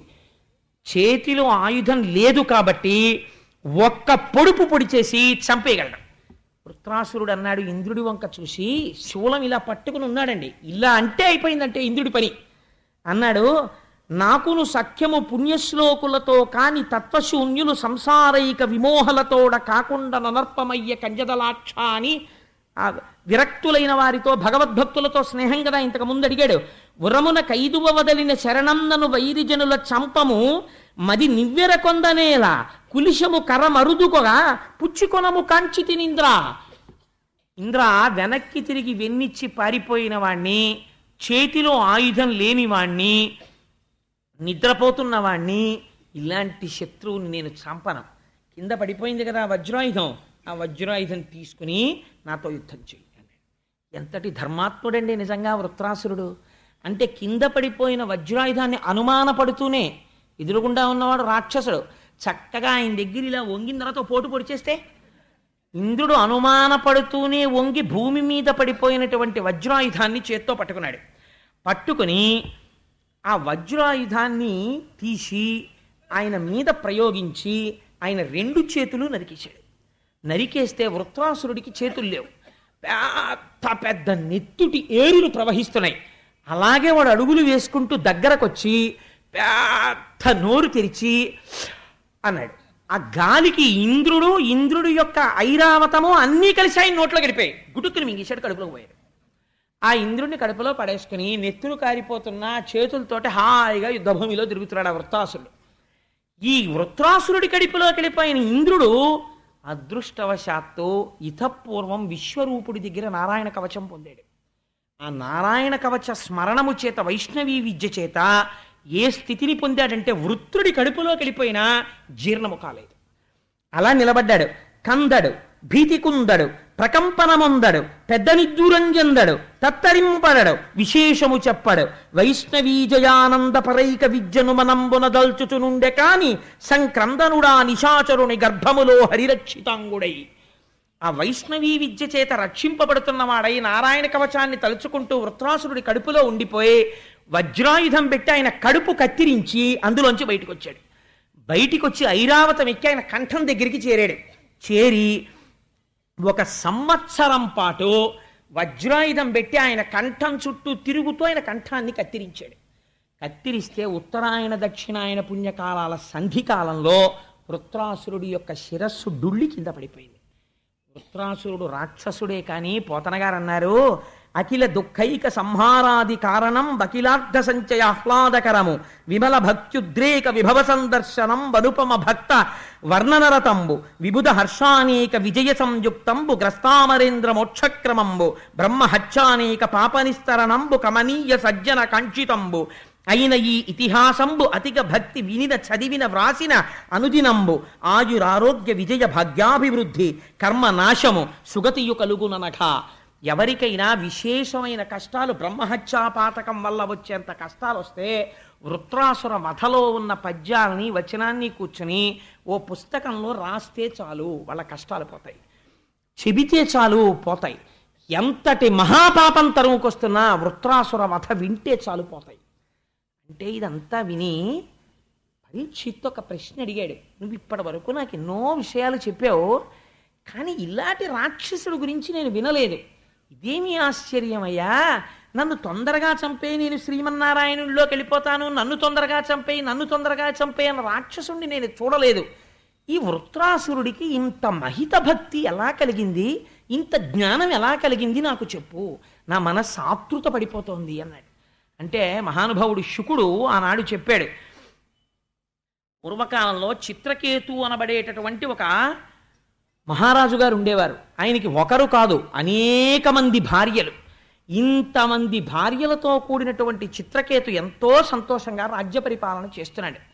కానీ నిరంతరము మనస్సులో ఒక్కటే శోకము. ఏమిటా శోకము అంటే సంతానం లేదు. ఇలా ఉండగా ఒకనాడు ఆయన పెద్ద భార్య పేరు కృతజ్యుతి, శూరసేనమనబడేటటువంటి దేశాన్ని పరిపాలిస్తుండేవాడు. ఒక రోజున అంగిరస మహర్షి వచ్చారు. వస్తే అంగిరస మహర్షిని తీసుకొచ్చాడు, కూర్చోపెట్టాడు, స్వాగతం పలికాడు, అర్ఘ్యపాద్యాదులు ఇచ్చాడు, తాను చేయవలసిన నియమపాలనమంతా చేశాడు. చేస్తే అంగిరస మహర్షి అన్నారు, ఇంతమంది భార్యలున్నారు, ఇంత ఐశ్వర్యం ఉంది, ఇంత సామ్రాజ్యం ఉంది, నువ్వు దేని గురించి బెంగ పెట్టుకున్నావు, నీ ముఖంలో కాంతి లేదు అన్నారు. ఆయన అన్నాడు, మహానుభావ నా నోరు విప్పి చెప్పుకోవాలా, మీరు త్రికాలజ్ఞులు, మీరు సర్వము తెలుసుకోగలరు, నాకున్న ఖేదమేమో మీకు తెలుసు అన్నాడు. అంటే అంగిరస మహర్షి అన్నారు, నాకు అర్థమైంది, నీకు పిల్లలు లేరు అందుకు కదా బాధపడుతున్నావు, నీ చేత పుత్రకామేష్టి చేయిస్తాను, నీకు బిడ్డలు కలుగుతారన్నారు. అని పుత్రకామేష్టి చేయిస్తే అందులోంచి మిగిలినటువంటి యజ్ఞ చెరువు, నేను తరచు చెప్తుంటాను, చెరువు అంటే గబుక్కుని జలాశయం అనుకునేరు, చెరువు అంటే ఆ హవిస్సుని వేసేటటువంటి పాత్ర, అందులో పిండి ముద్దలా చేస్తారు, అది అంతా ఎప్పుడు చేయకూడదు, అందులో మిగిలినటువంటిది మహాప్రసాదం అవుతుంది. ఆ యజ్ఞశేషము హవిస్సు పాత్రలో మిగిలిపోయిన హవిస్సుని అంగిరసుడు అన్నాడు, నీ పెద్ద భార్య చేత తినిపించు, తినిపిస్తే నీకు యోగ్యుడైన కుమారుడు కలుగుతాడు. కానీ ఈ ఆఖ్యానములన్నీ ఎందుకింత శక్తివంతములైపోయాయో తెలుసా అండి, గురువుల అనుగ్రహం గురించి మాట్లాడతాయి. ఆయన అన్నాడు, నీకు కొడుకు కలుగుతాడు, వాడి వలన సుఖదుఖములు పొందుతావు. ఎంత గొప్ప ఆశీర్వచనం చేశాడో తెలిసాడు చూడండి. పోనీ చాలా సంతోషపడిపోతావా అంటే గొడవ వదిలిపోను, చాలా ఏడుస్తావా అన్నా గొడవ వదిలిపోను, అలాగా అనలేదు ఇలాగా అనలేదు, సుఖదుఖములు పొందుతావు అన్నాడు. అంటే రాజు అనుకున్నాడు, పోన్లేదు కొడుకు పుట్టాడు ఎంత సంతోషం, ఈ మాట అన్నాడు కదా అనుకున్నాడు, వెళ్ళిపోయాడు అంగిరసుడు. ఈ పాత్ర తీసుకెళ్ళి, ఆ ప్రసాదం తీసుకెళ్ళి పెద్ద భార్య అయినటువంటి కృతజ్యుతికి ఇచ్చాడు. ఆవిడ దాన్ని స్వీకరించింది, గర్భాన్ని ధరించింది, ఒక పిల్లవాడు జన్మించాడు. ఇంకా రాజు పరవశించిపోయాడు, అద్భుతముల బంగారములు దానం చేశాడు. అది ఆశ్చర్యం, పర్వతరాసులంతంత బంగారం దానం చేశాడు కొడుకు పుట్టాడని. ఎంతో సంతోషంగా ఉంది రాజ్యం అంతా. ఒకరోజు రాత్రి పెద్ద భార్య కుమారుణ్ణి పెట్టుకుని నిద్రపోతోంది. మిగిలిన భార్యలందరికీ కోపం వచ్చింది, అందరికీ పిల్లలు లేరు కాబట్టి అందరితోనూ ఓలాగే ఉన్నాడు, ఇప్పుడు వాడు పుట్టాడు కాబట్టి ప్రతిరోజు కృతజ్యుతి మందిరానికే వెడుతున్నాడు, ఆవిడ్ని ఆదరిస్తున్నాడు, ఇప్పుడు ఆవిడికి ఆదరణ పోవాలంటే ఆ పిల్లాన్ని చంపేయాలి. అని వీళ్ళందరూ కలిసి ఆ పిల్లవాడికి మెల్లిగా విషాహారాన్ని పెట్టేశారు. పెట్టేస్తే మరునాడు ఉదయం తెల్లవారి లేచి చూసేసరికి పిల్లవాడు నల్లగా అయిపోయి మరణించాడు. ఆ చూసినటువంటి దాది పెద్ద కేకలు వేసి విరుచుకు పడిపోయింది. వెంటనే అంతఃపురంలో వాళ్ళందరూ వచ్చారు. ఇంకా ప్రభువు యొక్క బాధ ఎలా ఉంటుందో మీరు ఆలోచించండి. ఆ పిల్లవాడి యొక్క పాదముల దగ్గర కూర్చుని నేను ప్రభువునన్న విషయాన్ని కూడా మర్చిపోయి గుండెలు బాదుకుని ఏడుస్తున్నాడు. ఏడుస్తుంటే అంగిరస మహర్షి బ్రహ్మలోకం నుంచి నారదుడితో కలిసి వచ్చారు. ఎందుకు అలా కలిసి వస్తారు అంటే మీరు ఒక విషయం గమనించాలి. ఇక్కడ ఎలాంటి వాళ్ళతో అలాంటి వాళ్ళు పక్కన చేరుతారు. Birds of same feather flock together. అంతేకాని అంగిరస మహర్షి వచ్చేటప్పుడు రావణాసురుడితో కలిసి రారు కదా. ఆయన వచ్చేటప్పుడు ఆయనతో సమానమైన వారితో ఉంటుంది స్నేహం. అందుకని నారద మహర్షితో కలిసి వచ్చారు. అందుకని ఆ నారద మహర్షితో కలిసి వస్తే రాజు ఏడుస్తున్నాడు. ఎంత ఏడుపుని పొందాడో తెలుసా అండి. ఎవరి వలన కొడుకు పుట్టాడో ఆ అంగిరస మహర్షిని మరిచిపోయి వచ్చిన వాళ్ళు ఎవరో అనుకుంటున్నారు. అంటుంటే అంగిరస మహర్షి అడిగారు, అక్కడే ఉంది కొడుకు యొక్క శవం, రాజా నువ్వు ఎందుకు ఏడుస్తున్నావు అని అడిగాడు. అడిగితే ఇది చూసి రాజు ఆశ్చర్యపడి ఇలాంటి వాడికి అసలు ఏం జవాబు చెప్పాలరా, ఇటు ఎందుకు ఏడుస్తున్నావు అంటాడు, ఏదో సరదాగా ఏడుస్తున్నట్టు అని. ఎందుకు ఏడుస్తున్నావు ఏమిటయా, కొడుకు చచ్చిపోయాడు అన్నాడు. అంటే ఆయన అన్నాడు, నువ్వు ఇలాగా నా కొడుకు అని ఏడుస్తున్నావు కదా, నేను ఇతపూర్వం నీ దగ్గరికి వచ్చి ఈ కొడుకు పుట్టడం కోసమని నీతో యజ్ఞం చేయించాను. అప్పుడు నీకు ఈ కొడుకు ఉన్నాడా? లేడు. ఈ కొడుకు తర్వాత వచ్చాడు. అంతకుముందు ఆ కొడుకు లేనప్పుడు నువ్వు చాలా సుఖంగా ఉండేవాడివి, సంతోషంగా. మధ్యలో వచ్చాడు, మధ్యలో వెళ్ళిపోతే నువ్వే వెళ్ళిపోయినంత బాధపడుతున్నావేంటి? మనుష్యుల జీవితాలు ఎలా ఉంటాయో తెలుసా? ఆ చిత్రకేతు, నేను నీకు ఒక మాట చెప్తాను. నీకు వీడెవ్వడు, నీవెవ్వనికి శోక సంతాపమందెడు సర్వభౌమ, పుత్రమిత్రాదులు పూర్వజన్మంబున ఎవ్వని వారలో ఎరగుగలరే, మొదల నదీవేగమున నాడకాడ కుశికతంబు కూడుచు చెదురుచుండు, ఆ రీతి ప్రాణుల కతి కాలగతి చేత పుట్టుట సచ్చుట పసగుచుండు, కాన భూతంబులకు కల్గు భూతంబులు మమతతోడ విష్ణు మాయ చేసి, దీని కడలనేల ధృతి తోలగానేల బుద్ధి తలపవలదే భూత సృష్టి. నీకొక్క విషయం చెప్తాను. ఈ శరీరాన్ని చూసి అనేకమైన అనుబంధాలని పెట్టుకుంటారు. నా కొడుకనొకరు, నా భర్తనొకరు, నా తండ్రినొకరు, నా అన్ననొకరు, నా తమ్ముడనొకరు, దీనితో అనుబంధం పెట్టుకుంటారు. అసలు దేనితో అనుబంధం పెట్టుకున్నారో అది విష్ణుమాయ. అది ఉండేది కాదు, దాని లోపల ఉన్నది ఎప్పుడూ ఉండేది. ఇది ఒకనాడు వెళ్ళిపోతే ఇది పడిపోతే దీన్ని పట్టుకుని ఏడుపు మొదలెడతారు. ఏది సుఖమిచ్చిందని ఇన్నాళ్ళు నువ్వు ఆ శరీరాన్ని పట్టుకు తిరిగావో ఆ శరీరం ఇంతమంది వచ్చి ఏడుస్తుంటే ఏమీ మాట్లాడదు, కన్ను విప్పదు, చూడదు, బాధపడదు. ఇలా నదీ ప్రవాహం జరుగుతున్నప్పుడు ఇసుక రేణువులు ఒకదానితో ఒకటి కలిసి గుట్టగా ఏర్పడి మళ్ళీ వరద వచ్చినప్పుడు ఇసుక కొట్టుకుపోతున్నట్టు ఎన్ని కోట్ల జన్మల నుంచి ఈ అజ్ఞానంతో ఇలా ఎన్ని లోకాల్లో ఎంతమంది తల్లిదండ్రులకి ఎక్కడెక్కడ పిల్లలుగా పుట్టారో ఇప్పుడు నీకోసారి వాడు కొడుగ్గా వచ్చాడు. అయినా నువ్వు ఇన్ని మాటలు చెప్తున్నావు కదా రాజా, అసలు ఉండవలసిన అనుబంధం ఈశ్వరుడితో ఒక్కడితోటే. అది లేక నీ కొడుకుతో నువ్వు పిల్లల్లేరన్న భ్రాంతితో ఉండిపోయి జ్ఞానం కలగట్లేదని సుఖదుఖ కారణమైన కొడుకుని నీకు ఇచ్చాను. ఇప్పుడు చూసావా, వాడే సుఖం ఇచ్చాడు, వాడే దుఃఖం ఇచ్చాడు. కారణం ఏమిటి? మాయయందు నీకున్నటువంటి తగులుకునే స్వభావం, దానివల్ల నువ్వు సుఖదుఖములను పొందుతున్నావు అని నారదుడు అన్నాడు.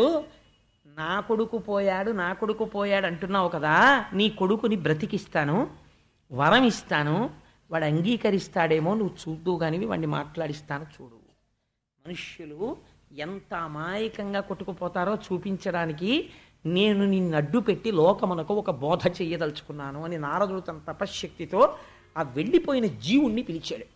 నువ్వు వెళ్ళిపోవడం చేత నీకు ఈ శరీరమునకు తల్లిని తండ్రిని అనుకున్న వాళ్ళు ఖేదం పొందుతున్నారు. కాబట్టి ఓ జీవుడా, నువ్వు ఈ శరీరమునందు ప్రవేశించి నీవు కోరుకుంటే దీర్ఘాయుర్దాయముతో సింహాసనాన్ని అధిష్ఠించి నీవు కోరుకుంటే మీ తల్లిదండ్రులకు ఆనందమును కలిగించు. అంటే నారదుడి మాట అంటే మాటలు కాదు కదండి. వెళ్ళిపోతున్న జీవుడు వెనక్కి వచ్చాడు, వచ్చి మళ్ళీ ఆ శరీరంలోకి ప్రవేశించగానే కాళ్ళు చేతులు కదిలే, కళ్ళు తెరుచుకున్నాడు. వాడు మాట్లాడడం మొదలెట్టాడు. ఎవరిని చూసి? ఈ చనిపోవడం అన్న క్రియ జరగక ఒక గంట ముందు బాబు అని ఇలా అనేటప్పటికీ నాన్నగారండి అని వచ్చి కౌగులించుకున్న పిల్లాడు ఇప్పుడు తండ్రి వంక ఇలా చూసి భ్రుకుటి ముడి వేసి అన్నాడు, కర్మవశమునయందు సుఖంబు లేక దేవ తిరియక్ యోనుల తిరుగు నాకు వెలయ ఏ జన్మముందునో వీరు తల్లిదండ్రులైన వారు చెప్పవే నాకు తాపసేంద్ర అన్నాడు. నేను ఈ శరీరం వదిలిపెట్టి వెళ్ళిపోయాను. ఈ శరీరానికి వాళ్ళు తల్లిదండ్రులు. అంగడిలో బంగారం అమ్మేవాడు బంగారం దగ్గర పెట్టుకుని ఒకడికి అమ్మేస్తాడు. వాడు ఆ బంగారం పుచ్చుకొని ఉంగరం చేయించుకుంటాడు. వాడికి దరిద్రం వచ్చింది, ఆ ఉంగరాన్ని పట్టుకెళ్ళి ఇంకోటికి అమ్మేస్తాడు. వాడు ఆ ఉంగరం వాడు పెట్టుకుంటాడు. కొన్నాళ్ళు పోయిన తర్వాత ఉంగరం మార్చి చెవికి దుద్దు చేయిస్తాడు వాళ్ళ ఆవిడికి. కొన్నాళ్ళు పోయిన తర్వాత ఇంకొంచెం బంగారం కొని ఇందులో కలిపి కూతురికి వడ్డాణం చేయిస్తాడు. ఈ బంగారం ఎంతమందిరిగా మారింది. నేను ఇప్పటికీ బయటికి వెళ్ళిన తర్వాత నాకు తెలిసింది, నా కర్మ వల్ల ఇన్ని కోట్ల మంది తల్లిదండ్రులకి నేను కొడుగ్గా పుట్టానో ఇప్పటికీ. వాళ్ళల్లో వీడోడు తాపసి. నన్ను వచ్చి తల్లిదండ్రుల్ని సుఖపెట్టమన్నావు కదా, ఎంతమంది తల్లిదండ్రుల్ని ఇలా వెనక్కెడుతూ నేను సుఖపెట్టాను చెప్పు నాకన్నాడు. ఈ మాట విని చిత్రకేతు వెనక్కి పడిపోయాడు. అవ్వా అవ్వా అవ్వా నా కొడుకు నా కొడుకు అనుకున్నాను, ఇదా వీడు మాట్లాడడం అని. బాంధవ జ్ఞాతి సుతులను పగతురాత్మ పరుల దాసీన మధ్యస్థ వర్గములను సరవి కనుచుందు ఒక్కొక్క జన్మమునను ఎరయ ప్రాణికి ఒకవావి నిజము కలదే. ఎంత గొప్ప మాట అడిగాడో చూడండి. ఎంత దిక్కుమాలిన అనుబంధాలంటే, ఈ శరీరంతో ఉన్నప్పుడు దీనికి చాలా మందితో అనుబంధం. ఇది ఒకరికి భర్త, ఇది ఒకరికి తండ్రి, ఇది ఒకరికి కొడుకు, ఇది ఒకరికి అన్న, ఇది ఒకరికి తమ్ముడు, ఇది ఒకరికి గురువు. ఇన్ని అనుబంధాలు దీనికి. ఇది వదిలిపెట్టేగానే చిత్రం ఏమిటంటే వదిలింది ఒకటే, ఇన్ని ఎగిరిపోయాయి. నేను చూశానండి ఒక ఆవిడ్ని, ఇంకొక గంటలో చచ్చిపోతుందనగా కూతురుతో మాట్లాడాలని బెంగ పెట్టుకుపోయింది ఆవిడ. ఫోన్ చేసి ఒక్కసారి దాన్ని పిలిపించండి రా, నేను వెళ్ళిపోతున్నాను రా, నాకు తెలిసిపోతోందండి ఆవిడ. ఫోన్ చేస్తే హైదరాబాద్ నుంచి ఆ కూతురంది, నా కూతురికి జ్వరంగా ఉంది, నేను ఇప్పుడు రావడం కుదరదు, అమ్మ అలాగే అంటుంటుంది అంది ఆవిడ.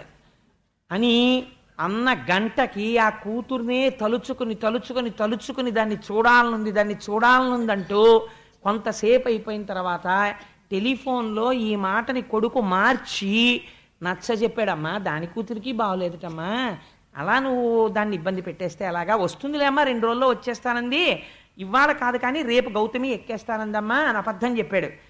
అది వచ్చే వరకు ఉంటానురా అని బెంగెట్టుకుని ఏం తెలిసిపోయిందో ఏడిచి కళ్ళమ్మ నీళ్ళెట్టుకుని తుడుచుకుని వెధవ పిల్లల్ని కన్నాను, ఎందుకురా చచ్చిపోయే ముందు చూద్దామంటే రాలేదురా అంది ఆవిడ. అని ఒక గంట పోయిన తర్వాత ఆవిడ పోయింది. చనిపోతే నా కూతురికి జ్వరంగా ఉందన్నటువంటి కూతురు ట్యాక్సీ చేయించుకుని వచ్చింది హైదరాబాద్ నుంచి. వస్తే ఈ తల్లి పడుకునుంది ఐస్ గడ్డ మీద. పడుకునుంటే అది వచ్చి కారు దిగి గబగబా వెళ్ళి ఆవిడ శరీరాన్ని పట్టుకుని, అమ్మా అమ్మా నేను రాకుండా వెళ్ళిపోయావా అమ్మా అంది. ఏ పిల్ల కోసం ఇంత పరితపించిందో ఆ కన్నిలా విడలేదు, ఆ చెవిలా వినలేదు, ఆ శరీరం కదలలేదు. ఆ శరీరంలోంచి జీవుడు విడిపోగానే అన్ని అనుబంధాలు ఏకకాలమునందు ఆరిపోతాయి. ఇంట్లో మెయిన్ ఫ్యూజ్ పోయింది, అన్ని ఫ్యాన్లు లైట్లు 0 వాట్ బల్బులతో సహా అన్నీ ఆగిపోతాయి. జీవుడు ఉత్క్రమణం అయిపోయాడు, అన్ని అనుబంధాలు తెగిపోయాయి, అంతే వెళ్ళిపోతున్నాడు. ఇలాంటి అనుబంధాలన్నీ పెట్టుకుని ఎన్ని జన్మల్లో పాడైపోయానో, మళ్ళీ నువ్వు ఇంతటి తాపసివి నన్ను ఇందులోకి తెచ్చి మళ్ళీ జన్మలు పెడతావా, ఎందుకు వచ్చిందయా, ఉద్ధరిస్తే ఉద్ధరించు, నేను ఉండని ఈ శరీరంలో అన్నాడు పిల్లాడు. అంటే ఆశ్చర్యపోయి, అయ్య బాబోయ్ ఇప్పుడు నాకు బుద్ధి వచ్చిందండి, వాడిలా మాట్లాడాక నాకు తెలిసింది తత్వం అంటే ఏమిటో. అంటే అప్పుడు అంగిరస మహర్షి అన్నారు, ఇప్పుడు తెలిసిందా అనుబంధాలు అంటే ఏమిటో. కాబట్టి వెర్రి పెట్టుకోకు అని నేను ఉండను అని వెళ్ళిపోయాడు ఆ శరీరంలోంచి.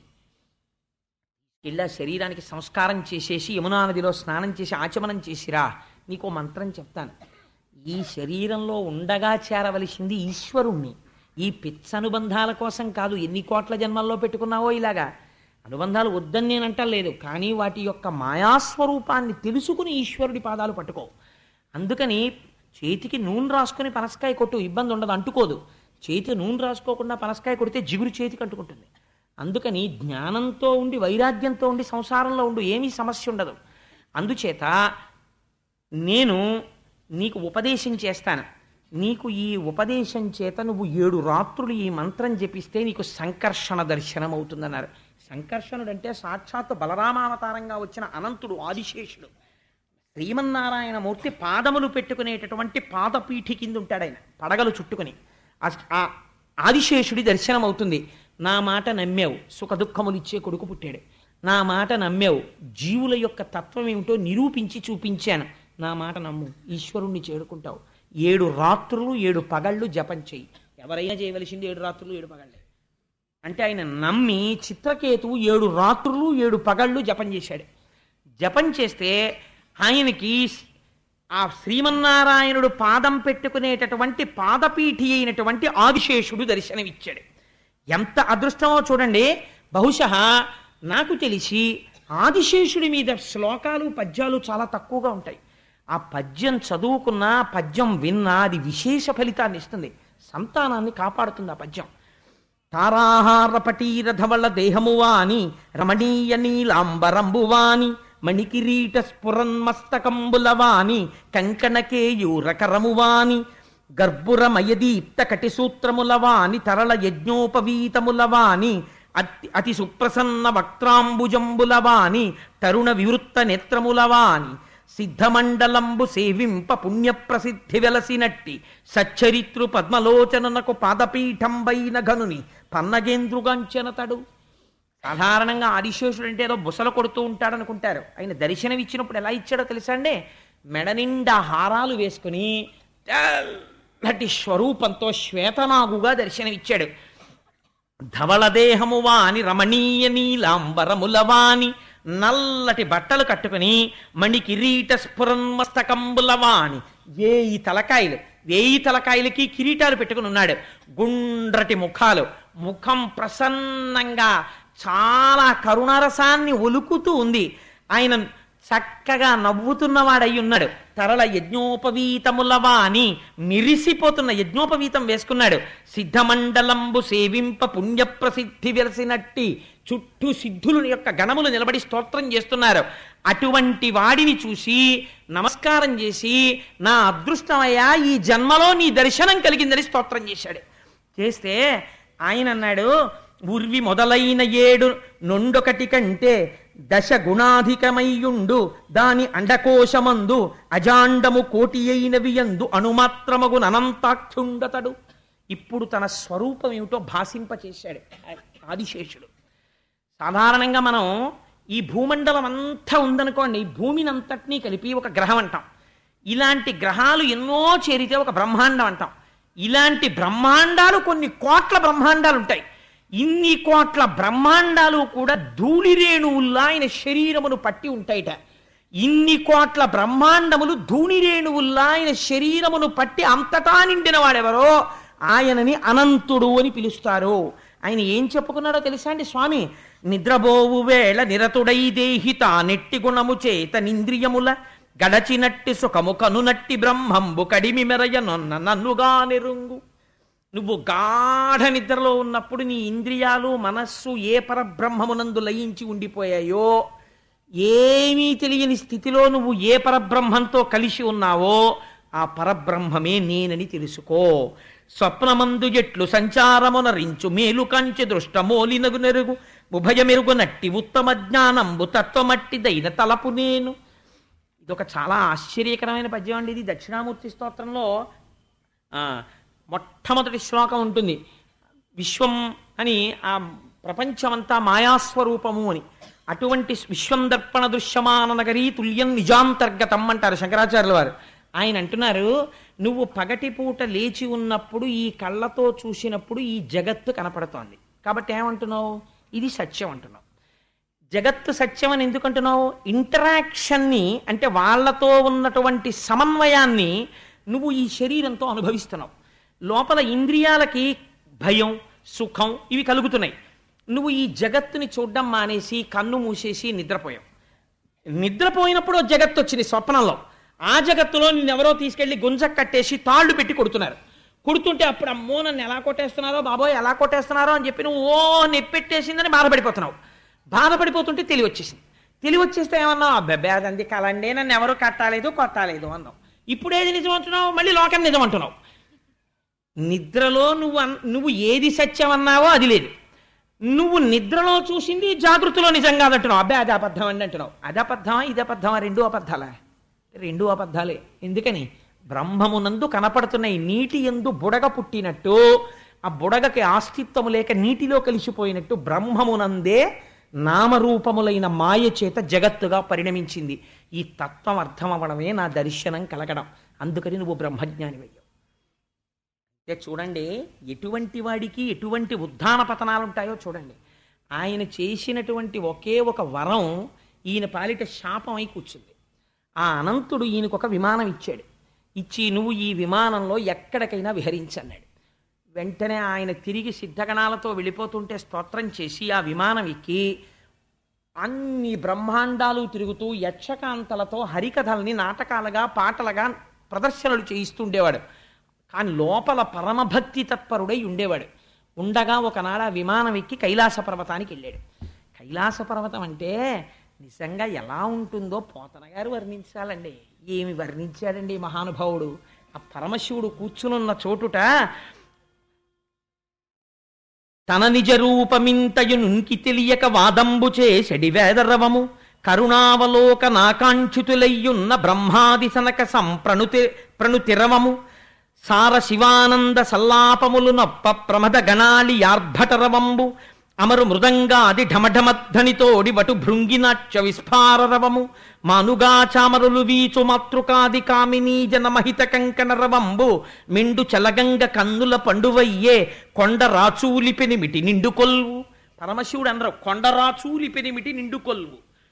ఆ పార్వతీదేవి యొక్క పతి అయినటువంటి పరమశివుడు ఇలా కూర్చునుంటేట సభలో 4 వేదాలు పురుష రూపాన్ని పొంది వాదించుకుంటున్నాయిట. పరబ్రహ్మతత్వం అంటే ఇలా ఉంటుందంటున్నారు కదా, ఇదే కదా అంటే కాదు ఇలా అని వేదాలు వాదించుకుంటున్నాయిట అర్థం చేసుకోలేక. చతుర్ముఖ బ్రహ్మగారు సనక సనందాది మహర్షులు అంజలి ఘటించి పరమశివాని అనుగ్రహం మా యందు ప్రసరించి జ్ఞానం ఇమ్మమని అడుగుతున్నారట. ఇట్లా పార్వతీ పరమేశ్వరుల్ని చూసి ప్రొంగిపోయిన హృదయంతో భృంగి నాట్యం చేస్తున్నట్ట. భృంగిచ్చా నటనోత్కట కరిమదగ్రాహీ స్ఫురన్మాధవ లాదోనాదయుతో మహాసితవపు పంచేషు బాణాతృత సత్పక్షస్సు మనోవనేషు నపున సాక్షాన్ మదీయే మనోరాజీవే భ్రమరాధిపో విహరతాం శ్రీశైలవాసీ విభు అంటారు శంకర భగవత్పాదులు శివానందలహరిలో. అలా భృంగి నాట్యం చేస్తున్నాడు. 7 మాతృకలు పార్వతీ పరమేశ్వరుల పక్కన నిలబడి వింజామరలు వీస్తుంటే వాళ్ళ చేతులకున్న కంకణముల ధ్వని వినపడుతోంది. అంత పరమ పవిత్రమైనటువంటి సభలోకి ఈ చిత్రకేతువు తన విమానంలోంచి కిందికి దిగాడు. పార్వతీదేవిని ఎడమతొడ మీద కూర్చోపెట్టుకుని చేతితో గాఢాలింగనం చేసుకుని ఉన్నాడు పరమశివుడు. ఇది చూసి అమ్మవారు వినేటట్టుగా పెద్ద ధ్వనితో పక పక పక పక నవ్వాడు. నవ్వేసరికి ఆశ్చర్యపోయి అందరూ ఒక్కసారి అటు తిరిగి చూశారు. మహానుభావుడు ధౌమ్యుడు విరాట పర్వంలో చెప్తాడు, సాధారణంగా ఉద్యోగికి అధికారికి నిష్కారణంగా దెబ్బలాట ఎందుకు వస్తుందో తెలుసా? ఆవులింత తొమ్ము హాసంబు, రాజుగారు ఎదురుగుండా కూర్చుని ఆవలించడం, అధికారి ఎదురుగుండా కూర్చుని తుమ్ముతూ ఉండడం, అధికారి ఎదురుగుండా కూర్చుని హాసంబు వెర్రినవ్వు నవ్వుతూ ఉండడం. దీనివల్ల అధికారులకు రాజులకు కోపం వస్తుంది. విష్ణువాంశ ముందు కూర్చున్నంత గౌరవంగా వారి ముందు కూర్చుని ఎంతసేపు పనో అంతసేపు కూర్చుని అయ్యా నేను బయలుదేరచ్చా అని అనుమతి తీసుకుని వెళ్ళిపో తప్ప నువ్వు రాజు విష్ణువాంశ సింహాసనంలో కూర్చుని ఉండగా మాత్రం వారి యందు నువ్వు ఆ గౌరవం ఇచ్చి బ్రతకాలి. లేకపోతే నువ్వు ఎన్ని పురాణాలు చెప్పినా ఎన్ని పురాణాలు చదువుకున్నా ఒకటే.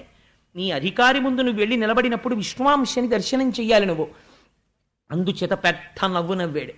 పెద్ద నవ్వు నవ్వితే పార్వతీదేవి చూసింది. చూసి నువ్వెందుకు నవ్వుతున్నావు అంది. అంటే ఆ చిత్రకేతు అన్నాడు, కొమరప్పగాలో ఒక గురుడును గడలేని ధర్మస్వరూపంబు తానయగుచు జడలు ధరించియు సరిలేని తపమున పొడవైన ఈ యోగి పుంగవులును బ్రహ్మవాదులు కొల్వ భాసిల్లు కొల్వులో మిథున రూపంబున మెలతతోడ ప్రకృతుండును పోలె బద్ధానురాగుడై లాలితుండయ్య నిర్లజ్జతనిటు అకట ప్రకృతి పురుషుడైన ఏకాంతమందు సతులతోడ అలరు కాని ఇట్లు ధర్మసభల ఇంతులతో కూడి పరిఢవింపలేడు భ్రాంతి నొంది అన్నాడు. ఏమీ తెలియని అజ్ఞాని కూడా భార్యని కౌగిలించుకోవాలంటే ఇంట్లోకి వెళ్ళి కౌగిలించుకుంటాడు. అంతేకాని జడలు కట్టుకున్న ఇంతమంది తాపసులున్న సభలో చతుర్ముఖ బ్రహ్మగారు నిలబడ్డ సభలో, సనక సనందనాదులు నిలబడ్డ సభలో సిగ్గు లేకుండా ఆచార్యుడనని, లోకమునకు జ్ఞానమిచ్చేవాణ్ణని, జగద్గురువునని, లోకరక్షకుడననిపించుకుని సర్వమంగళప్రదుడనిపించుకున్న పరమశివుడు ఎడమతల మీద భార్యని కూర్చోపెట్టుకుని ఇంతమంది చూస్తూ ఉండగా ఎడమ చేత్తో గాఢాలింగనం చేసుకున్నాడా? ఆ మిథున రూపాన్ని చూస్తే నవ్వు రాదు ఏమిటి? ఆయనకి కూడా ఇంత కామవ్యామోహమా అన్నాడు. అంటే పార్వతీదేవంది, భృగు నారద కపిలాదులు నిగమాంతజ్ఞులను యోగ నిర్ణయ నిపుణుల్ త్రిగుణాతీతు మహేశ్వరు నగరెన్నడు వారు ధర్మ నయమెరుగరకో. ఏమి రాధూర్తుడా! కపిలుడు, భృగువు, నారదుడు, కపిల మహర్షి, చతుర్ముఖ బ్రహ్మ, సనక సనందనాదులు ఇటువంటి వారిలా నమస్కరిస్తూ నిలబడతారు. ఎవరి పాదముల కంటుకున్నటువంటి ధూళి మస్తకం మీద పడితే జ్ఞానము కటాక్షింపబడుతుందని కోరుకుంటారో, ఎవరి పాదము ఇలా కదిలితే మంగళతోరణమై నీ ఇంటికి పట్టుకుంటుందో, ఎవడు అనుగ్రహిస్తే నీ ఇంట శుభకార్యాలు జరుగుతాయో, ఎవడు లోపల ఉండడం వల్ల నువ్వు శివమై 10 మంది చేత నమస్కరింపబడుతున్నావో, ఏ శివము లోపల నుంచి విడితే నువ్వు శవమైపోతావో, ఏ మహానుభావుడు లోకములంతటిని రక్ష చేస్తున్నాడో, ఎవడు తాను మహాత్యాగి జ్ఞానిగా నిలబడ్డాడో, ఎవడు గంగాధరుడో, ఎవడు త్రినేత్రుడో, ఎవడు త్రయంబకుడో, ఎవడు పార్వతీపతియో, ఎవడు స్కందుడికి తండ్రో, ఎవడు సమస్త విఘ్నములను కల్పించగలిగినటువంటి గణములకు అధిపతి అయిన విఘ్నేశ్వరుడికి పితృత్వమును వహించాడో, ప్రమథగణములకు ఆధిపత్యమును పొందాడో, మహాజ్ఞానియో, అటువంటి పరమశివుణ్ణి తోలడానికి నీకున్న గొప్పతనం ఏ పాటిదిరా? మేము ప్రకృతి పురుషులం, నీకేం తెలుసు? కలిసే ఉంటాం. అలా ప్రకృతి పురుష తత్వమును గుర్తెరుగక, తెలియక, ప్రకృతిలో పురుషుడు అనుప్రవేశము చేసి ఉండకపోతే ఆ ప్రకృతి అయోమయం అయిపోతుంది. ప్రకృతి లేని పురుషుడు అర్థం కాడు. అందుకని ప్రకృతి పురుష స్వరూపముతో గాఢాలింగనముగా దర్శనమిస్తాం మేము. దాని యోగ సిద్ధి నిరుంగలేక ఒక ప్రాకృతమైన మనుష్యుడు హీనుడు మాట్లాడినట్టు మాట్లాడావు. నువ్వు విష్ణు భక్తుడు అనిపించుకోవడానికి నీకెక్కడుంది అర్హత? శివుణ్ణి గౌరవించని వాడు విష్ణు భక్తుడు కానే కాడు. కాబట్టి నీవు విష్ణు భక్తుడు ఏమిటి? ఇక ఆ మాట అనిపించుకోవడానికి వీల్లేదు. నువ్వు ఇలా ప్రవర్తించావు కాబట్టి నిన్ను శపిస్తున్నాను. నువ్వు ఉత్తర క్షణము రాక్షస యోని యందు జన్మించి, కానీ నువ్వు చేసినటువంటి తపంబు చేత శ్రీమన్నారాయణుని చేరేదవుగాక అని అనుగ్రహించింది. అనుగ్రహిస్తే విమానంలోంచి కింద పడిపోయాడు. కింద పడిపోయి తల్లి పాదముల మీద పడి సాష్టాంగ ప్రణిపాతం చేసి నమస్కరించి ఒక మాట అన్నాడు. అమ్మా, అనంతుడి దర్శనం చేశాను, సంకర్షణుడి దర్శనం చేశాను, ఆదిశేషుణ్ణి స్తోత్రం చేశాను, విమానం ఎక్కి తిరిగాను. కానీ ఎన్ని జన్మలలోంచో ఉండిపోయిన చిన్న అవిద్య, అజ్ఞానం ఎక్కడో ఉండిపోయింది. తల్లి, నీ మ్రోలకొచ్చి ఒక వెకిలి నవ్వు నవ్వాను, ఇంత శాపాన్ని పొందాను. అమ్మా, నువ్వు శపించినటువంటి శాపం నన్ను ఉద్ధరించడానికేనే అనుకుంటున్నానమ్మా. అలాగే నేను రాక్షసయోని యందు జన్మిస్తాను, నా అజ్ఞానము అక్కడతో తొలగుగాక అని నమస్కరించి క్షమార్పణ చెప్పి ప్రణిపాతం లేచి విమానం ఎక్కి వెళ్ళిపోయాడు. వెళ్ళిపోతే పరమశివుడు అన్నాడు, ఇది శివుడు అంటే. ఆయనకి ద్వంద్వములు ఎరుగడు. ఆయన అన్నాడు, పార్వతి చూశావా, వీడు భక్తుడంటే. నువ్వు ఇంత శాపం ఇస్తే వాడు కసుగందలేదు, నేల మీద పడి సాష్టాంగం చేసి, అవునమ్మా నాది దోషమే, చూసావా ఎన్ని జన్మలలో ఉండిపోయిన విద్యో, ఠక్కని పటమరించింది. ఇంత దర్శనం చేసిన తల్లి, ఆ శాపాన్ని భరిస్తాను, నా అజ్ఞానం పోతే చాలమ్మా అన్నాడు. నిజమైనటువంటి విష్ణు భక్తుడైనటువంటి వాడికి ఇటువంటి సత్వగుణం కలగాలి. కాబట్టి వీడు విష్ణు భక్తుడే. పార్వతి, ఈ భక్తి వీడిని రక్షిస్తుంది. రక్షించి ఒకనాడు ఇంద్ర సంహారం కోసమని త్వష్ట ప్రజాపతి చేసిన యజ్ఞగుండంలోంచి వృత్రాసురుడిగా పైకొస్తాడు. వచ్చిన ధర్మం నిర్వర్తించాలి కాబట్టి యుద్ధం చేస్తాడు. మనస్సు మాత్రం శ్రీమన్నారాయణుడి దగ్గర పెడతాడు. తొందరగా చంపేవయ్యా, వెళ్ళిపోతానంటాడు అని పడిపోయి శ్రీమన్నారాయణుణ్ణి చేరుకుంటాడు. పరస్పర భిన్నత్వం కలుగుతుంది. నీ శాపము చేత రాక్షసుడవుతాడు, తాను చేసుకున్న సుకృతము చేత అపారమైన భక్తితో నిలబడిపోతాడు. ఇంత పరమపావనము ఈ ఆఖ్యానము. కాబట్టి నరనాథ, ఈ వృతునకు రాక్షసాకృతి కలిగిన ఈ పుణ్య కారణంబు చిరపుణ్యుడైనట్టి చిత్రకేతు మహానుభావంబు భక్తితో పరగవిన్న చదివిన వారికి సకల దుష్కర్మముల్ శిథిలంబులై కడు చెదరిపోవు సకల వైభవంబులు సమకూరు తమయంత తోల్కాడు కోర్కొలతోడ కూడి నిర్మలాత్ములగుచు నిత్య సత్య జ్ఞాన నిరతులగుచు విగత దురితులగుచు బంధుమిత్ర పుత్ర పౌత్రాదులను కూడి అనుభవించుచుందురధిక సుఖము. ఇహమునందు వాళ్ళు ఏమైనా ప్రమాదము రావలసి ఉంటేటువంటి ప్రమాదములు తొలగి పుత్రపౌత్రాభివృద్ధిగా 3 తరాలు చూసి ఇహమునందు సమస్త ఐశ్వర్యమును పొంది అంచమునందు భక్తి జ్ఞాన వైరాగ్యములు కలిగి మళ్లీ పుట్టవలసిన అవసరము లేనటువంటి పునరావృత్తి రహిత శాశ్వత శివ సాయుధ్య స్థితిని కటాక్షించగలిగిన మహోత్కృష్టమైనటువంటి ఆఖ్యానము ఈ వృత్రాసుర వధ. ఎందుకు రాక్షసయోని ఎందు పుట్టి ఇంతటి భక్తుడయ్యాడో ఈ రహస్యాన్ని ఎవరు వింటున్నారో వాళ్ళకి ఉదారముగా శ్రీమన్నారాయణుడు ఈ వరం ఇచ్చాడని ఆనాడు వ్యాసభగవానుడు చెబితే శుకుడు పరీక్షిన్ మహారాజుకి చెప్తే మన అదృష్టము కొలది పోతనామాచ్యుల వారు ఆంధ్రీకరించి ఈ అమృత ఫలాన్ని మన చేతనుంచారు. ఇటువంటి దివ్యమైన ఆఖ్యానమును పూర్తి చేసి ఇంకా రేపటి నుంచి అన్నీ ఇప్పటి వరకు చెప్పినవన్నీ అమృత భాండములే, అద్భుతమైన వస్తాయి. నాదొక్క విజ్ఞాపనమ్మా, ఎదర క్షీరసాగర మథనము ప్రారంభమైపోతుంది ఇంకొక 2 రోజుల్లోనో 3 రోజుల్లోనో. నేను చాలా ఆర్తి చెందుతున్నాను ఒక విషయం కోసం. సాధ్యమైనంత వరకు శుక్రవారం నాడు సాయంకాలం లక్ష్మీదేవి క్షీరసాగరంలోంచి ఆవిర్భవించిన ఘట్టం చెప్పాలి అని. ఎందుకనంటే శుక్రవారం అసుర సంధ్య వేళ లక్ష్మీదేవి పుట్టడం వింటే, ఆవిడ చూపుల గురించి వింటే అపారమైన పుణ్యము కలిగి దరిద్రమునకు హేతువైన పాపం పోతుంది. 2, శనివారం మనకి వెంకటాచలపతి శ్వేతవరాహ కల్పం వరకు ఆయన పరిపాలకుడు.